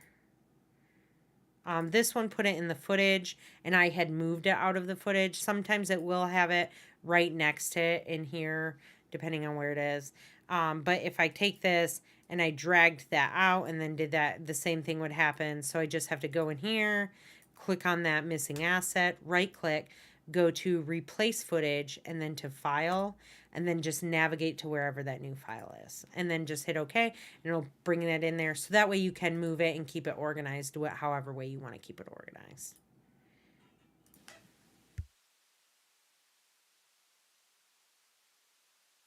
let me bring this ball back. So I had to take it out of assets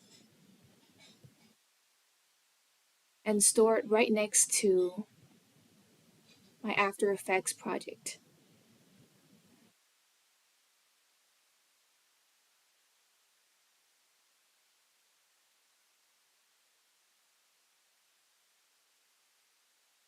Now I'm going to reopen the project. When I reopen the project, That was a good thing. Was this on your PC?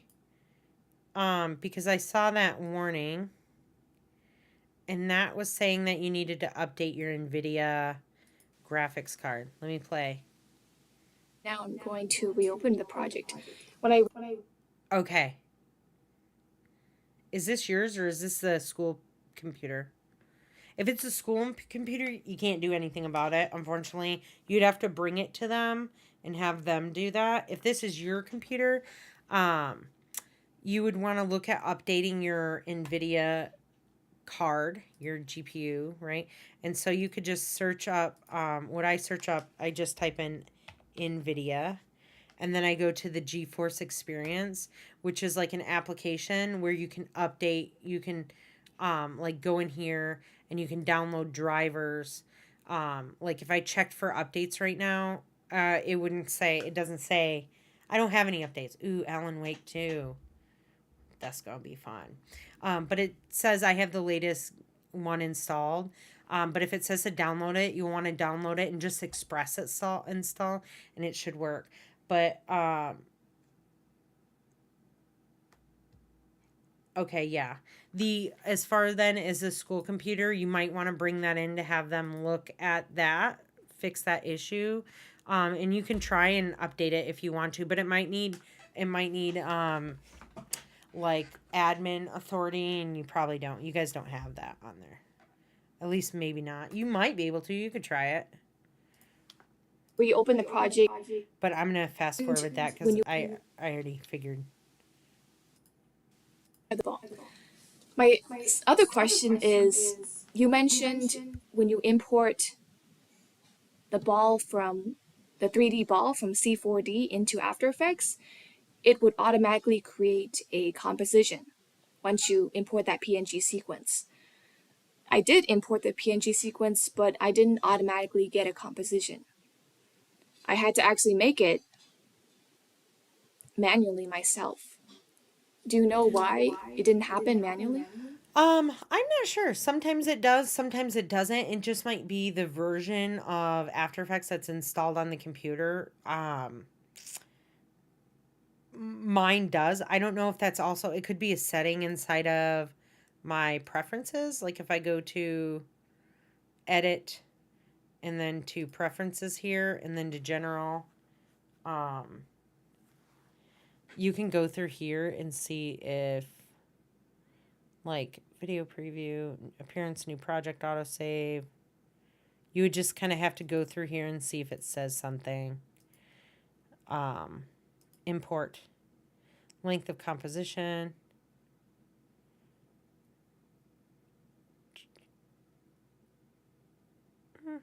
No.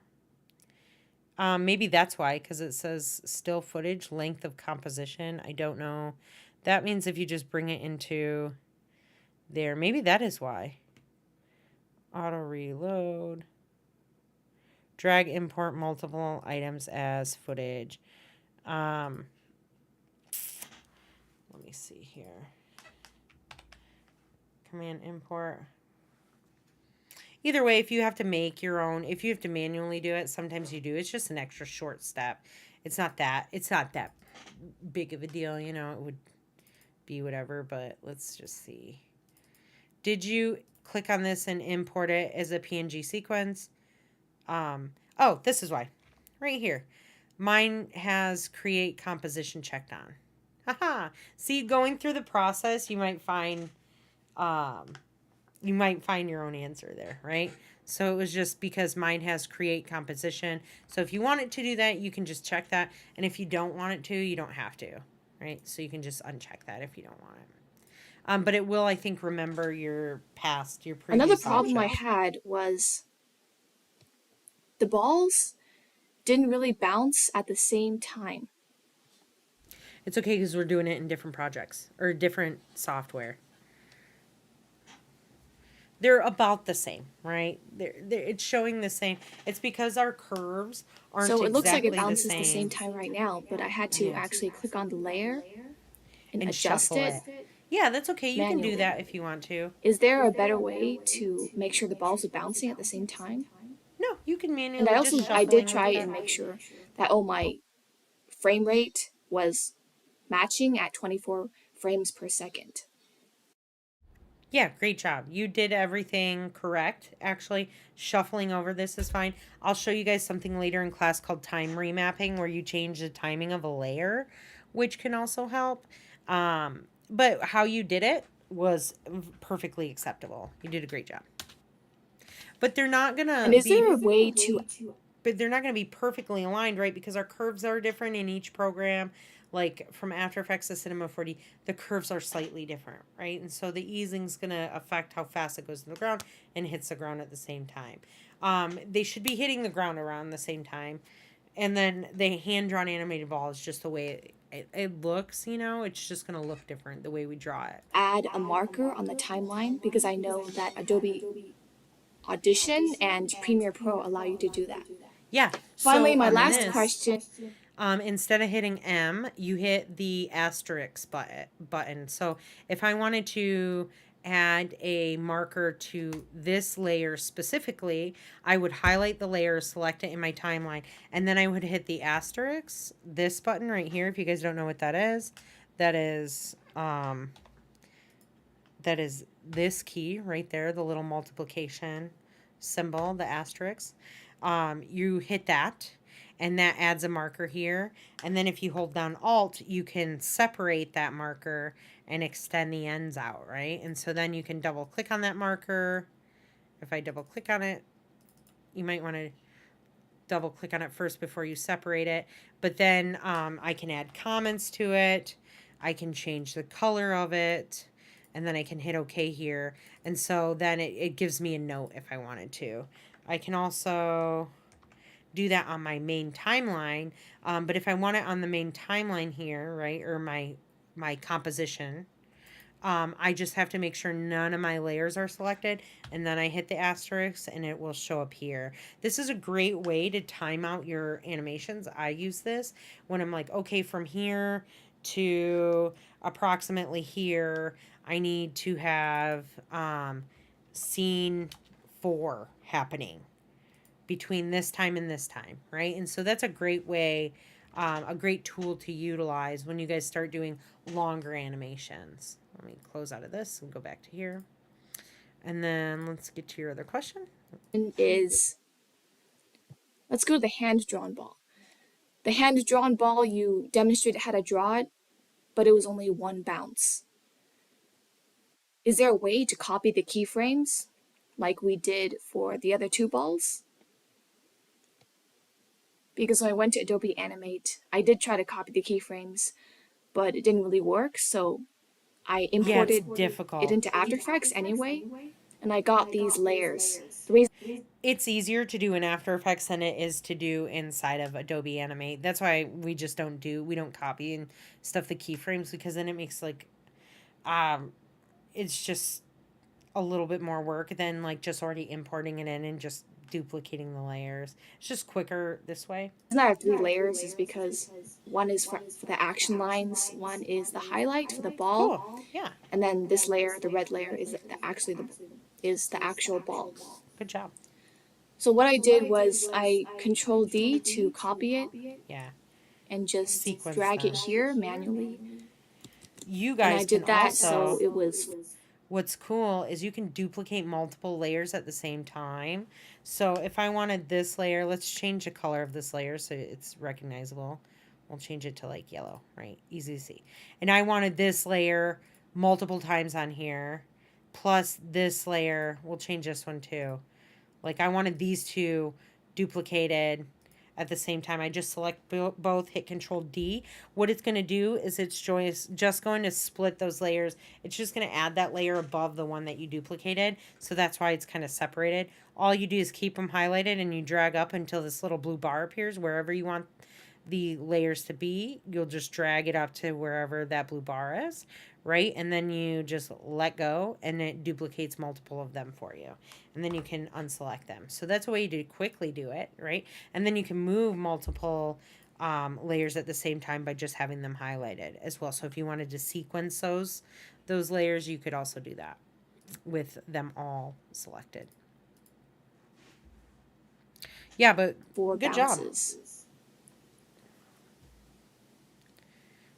Is there a different way to copy the keyframes so you have more bounces?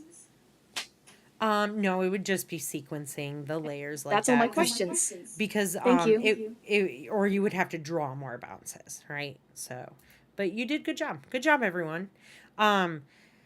I am going to take a very short break, like 2 seconds, and then I will be right back, and we'll jump into the text. We're gonna jump into talking about text. So let me just do this. Be right back.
All right, and I am back.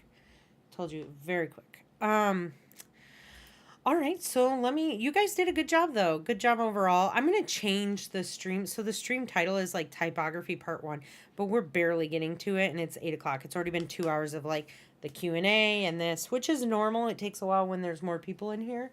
So the majority of the typography project is going to be on Thursday. But let's kind of get into this right now.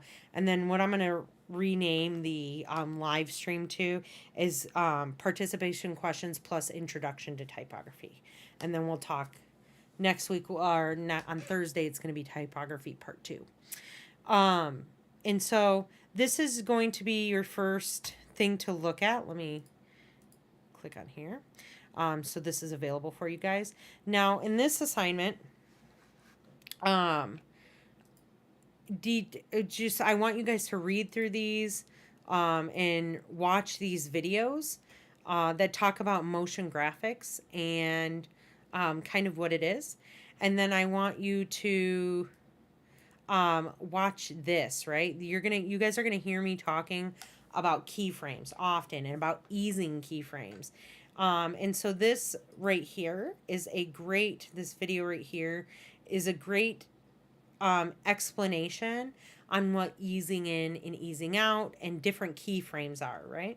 And so the biggest thing I like to think is like, we'll kind of talk about this when we start to animate the actual text inside of After Effects on Thursday. But easing in and easing out, right? So it's quickly moving out of the initial position and slowly easing into that stop.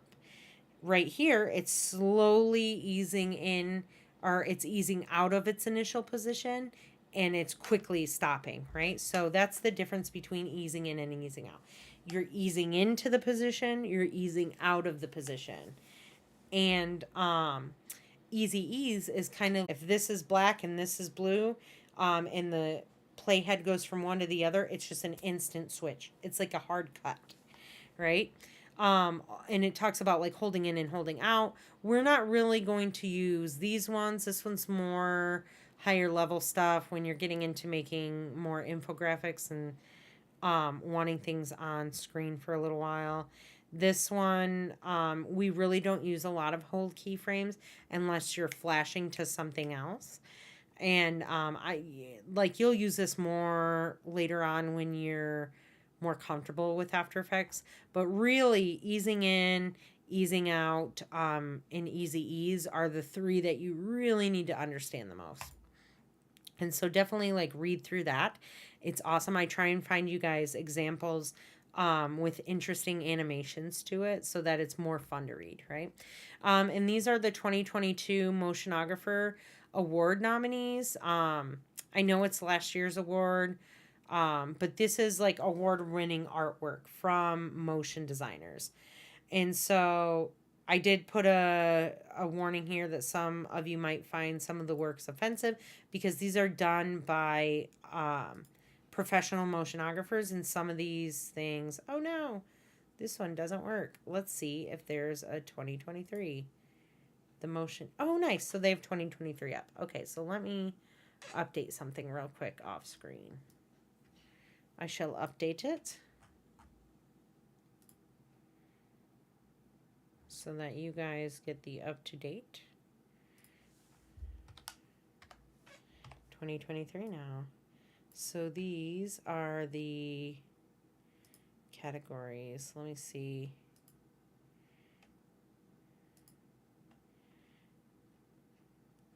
Oh, go back. I want you to... Oh, submissions are open. That's why I won't show the other one. Did they have the... Oh, so they're still trying to figure this out. I wonder if you can go to the winners. Did I click on the winners one? Let's see here. Let's save this. Let's go back and see if that one will work. Huh. Come on now. Prior years.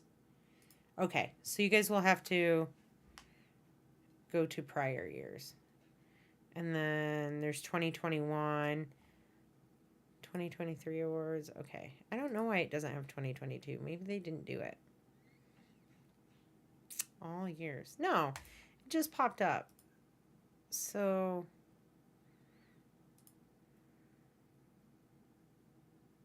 2022. Okay. Hold on. Here's the nominees page.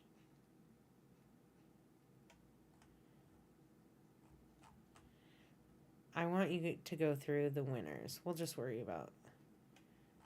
You guys can go through the nominees if you want to, but there's a lot of different categories, so you guys can just go through the winners.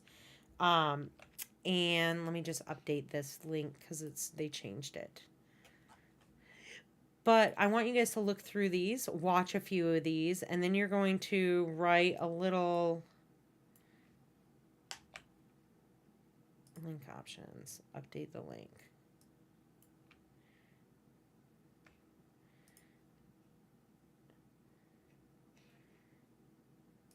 (2022). Copy that.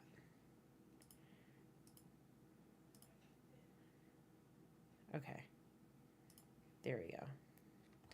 Now it should work. Let me save this.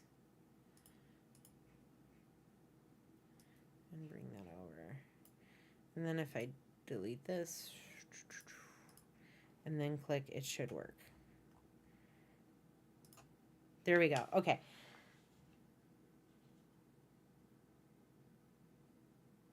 Yes, so you're going to the 150 word post. Yeah, so you're going to watch these and you're going to note what you like about certain things.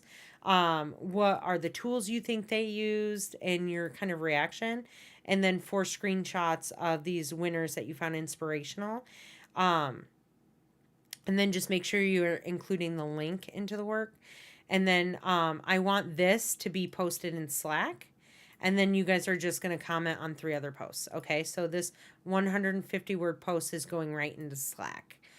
And then all you have to do is screenshot everything and update those, or just put those screenshots into a PDF or just upload the JPEGs. Let me just make sure that this is like allowing for a PDF. All of them. Okay. I will also allow PDF. Let me put a comma between here. Okay. And I want this one is going to be due on the 11th as well. Let's do this here. Actually, let me make this one due. Let's have this one due Friday. So this is due the 8th.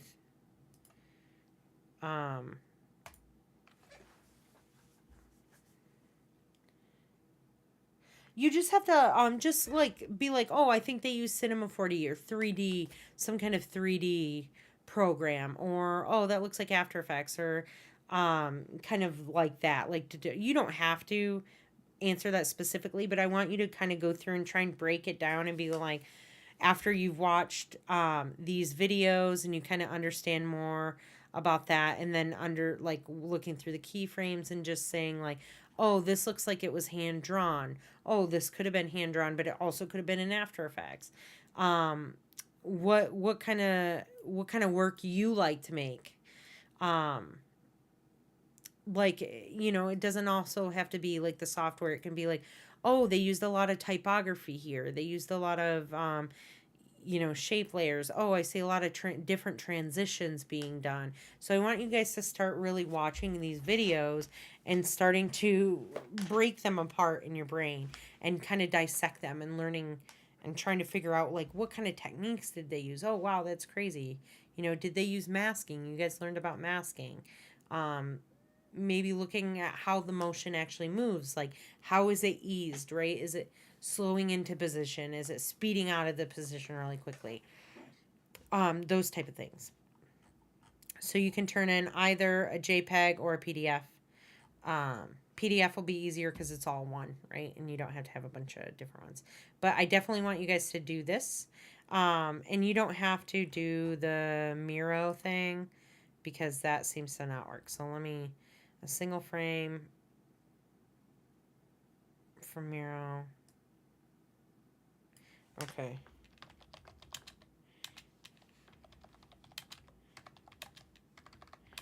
Oh, come on. See, it's haunted. Either a group of JPEGs can be submitted or a single PDF with all of your screenshots. There we go. Save. All right. So yeah, I want you guys to do that. And let's kind of get into talking about typography.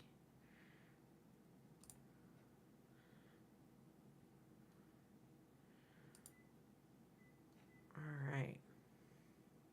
I'm going to publish this. Now, typography and motion design. Okay. Now, when it comes to typography, like I said, you're going to see it everywhere. You're going to start watching commercials. You're going to see it in every single commercial. You're going to see typography in all sorts of infographics and stuff online as well. You're just going to start to really notice it everywhere. You're going to be watching videos online. Everything has type. A lot of things have type. Movies have type with, like I said, the title sequences in movies. Captions don't really count because you don't really animate those. Those just come on as it's just something you do in post-production and inside of the editing. But inside of both school and work, you're going to use this almost every day. I use it every day in my job. I'm always putting text on everything. There is not a single project that I do that doesn't include typography in it. And I can guarantee that. I could open up all of my projects and show them all to you. But you wanna, the biggest thing here when it comes to typography is making sure that you're understanding the rules of typography. And so if you guys have had, I hope you guys have all had design classes before this, like graphic design classes, because in graphic design we talk a lot about type and the rules of typography. And so you have to really keep those rules in your mind when you're going to create something or putting typography into your videos. And so some of the biggest things that you guys have to consider as far as using typography in your projects are font choice, hierarchy, which is your font weight and your font size, right? Font weights being bold, regular, thin, italics, all that kind of stuff. Don't use italics. Just don't use them. Everyone wants to use it inside of all of your projects, and I will tell you not to use them. Italic is used very sparingly inside of motion graphics, and it's more for like book titles and things like that, right? But we do not use italics really anywhere else. So like, but bold, thin, regular, those are font weights. Font sizes are the size that you make the font. Like 12 point is what it usually, if inside of Word doc, it usually defaults to that, right? Or if you can change that to 45, it doesn't matter, increasing or decreasing the font size. In alignment, right? Like we were already kind of talking about alignment inside of these last projects, whether things are left aligned where the text says like this, right? And it's all aligned to the left, or center alignment. Come on. Really? Or like center alignment where it's lined directly in the center and the text is like this, right? But everything is lined up in the center. Or there is right alignment, right? Where it's on the right side and then everything aligns to the right of the text, right? And so these are the things that you want to remember when putting font or when putting type in any of your projects that you do this semester. These are the three things you want to just kind of sear in the back of your brain. Um, and the reason, and we're going to be strict on these rules inside of class. And the reason that we're strict inside of class is because this is something that can, it's something that people in the design world can notice right away. And if you can't work with type, then they're going to be like, how are they going to really work with everything else? Am I saying it won't get you a job? No, but it's the first thing that people are going to see when you're introducing a reel. And if you can't get that right, I mean, is it going to leave a lot to the imagination that the other things are going to look right in your reel? Possibly not, right? So it doesn't make a good first impression if you can't figure out typography. And biggest thing is that when there's type on screen, that is the first thing that we see. That is what our brains are encoded to look at, right? Other than like people. So if there's people on screen, we look for things that are like us, but we are also going to look for things that are extremely familiar. So as soon as there's type on screen, we're trying to read it. We're trying to decipher it and decode it. Even if there is a person, the people that like objects, people, animals, those things move to the side when type is on screen because we're like, oh, we're meant to read something right away. Our brains just do that. That's subconsciously what happens. And so that's why we're really strict when it comes to typography in this class, right? Because it's the first thing that we're looking for and we're instantly trying to decode that information. One of the biggest things, I did mention in some of these projects that type has to be on screen long enough for you to read it out loud, right? In general. So you should be able to read your type on screen. If you animate your type on screen and you can't read that type out loud, then it's not on there long enough. That should be your general rule for having type on screen. Because when it's unreadable, it's frustrating for people. If you have to pause a video and rewind that video to read what was on screen, people are going to lose interest almost immediately. They're going to be like, is this what I have to do the rest of the video? And so it's something that can kind of frustrate people if they're watching and type is moving too quickly across the screen, right? Because you want to read it, you want to understand, you're trying to take in that information. But yes, I really want you guys to keep those things in mind when you are putting any kind of text on the screen. This video right here, the future, this is a great resource for graphic design. This company that his name I think is Adam Doe or David Doe. But he has created this company and this brand for himself where he talks about design and business knowledge and all that stuff. And he has a great typography manual that I've gathered here for you guys to take and download. This is the animated version of that manual. I'm sorry, this right here is the animated version of this manual. So I would just download this to have, and then you can watch through this, and it explains all of the different rules of typography that kind of help you to understand it more, because it is very important that you really understand type. This is talking about alignment, and when in doubt, the great reasons on why you want to align text to the left, right? This gives you more context to why those rules exist and what we're looking for. I have the audio on this one turned off right now for me because it can get copyright stricken if I keep playing it. But if you guys just unmute there, I don't think there's any talking to it, just music, but you guys can watch through that. So I definitely want you guys to watch through this. There are fonts that we are allowed to use in class, and these are the fonts. Anything outside of these fonts, I'll mention to you guys. The first project, not such a big deal, but projects moving forward, I want you guys to use all approved fonts. on your computer. And so these are all done in a single zip folder for you.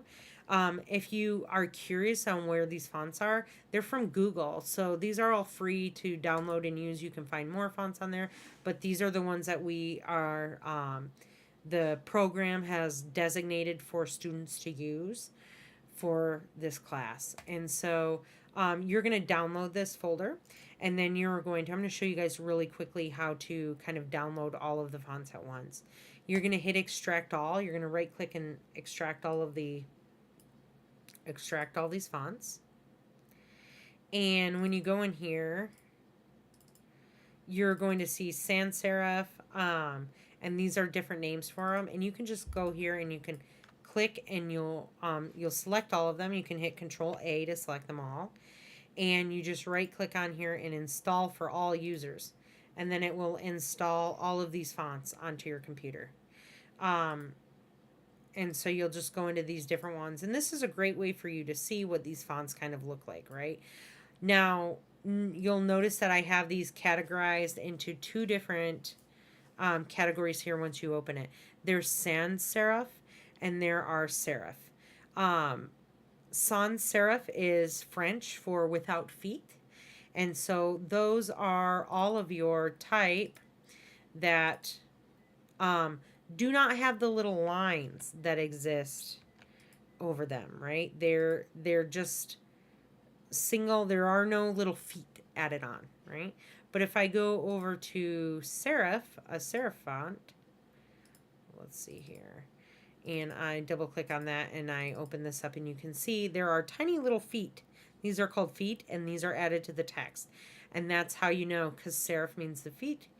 That's how you know which font is a serif and which is a sans serif.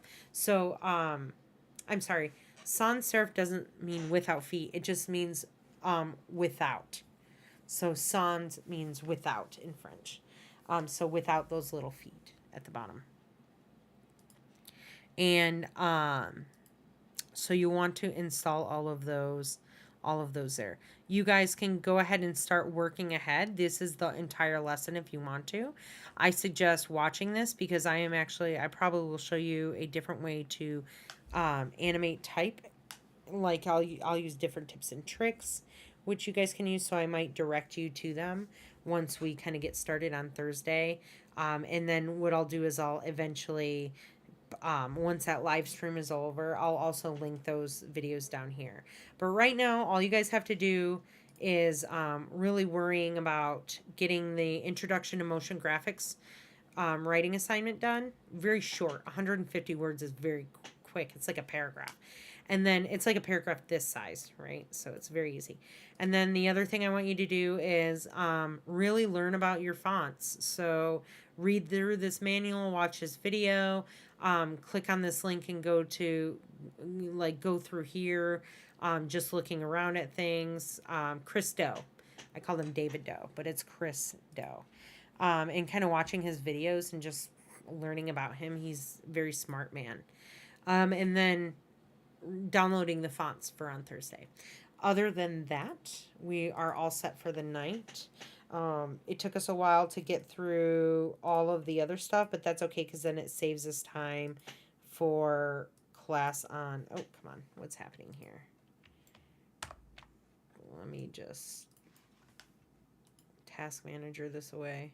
Okay, wait. It's going to work now. There we go. Perfect. Yeah, but just really do those things. And then on Thursday, we're going to really get into the bulk of this and how to do all these things and animating text. So I hope you guys have a good night. And I will talk to you all on Thursday. And write me in Slack always if you have questions. But good night.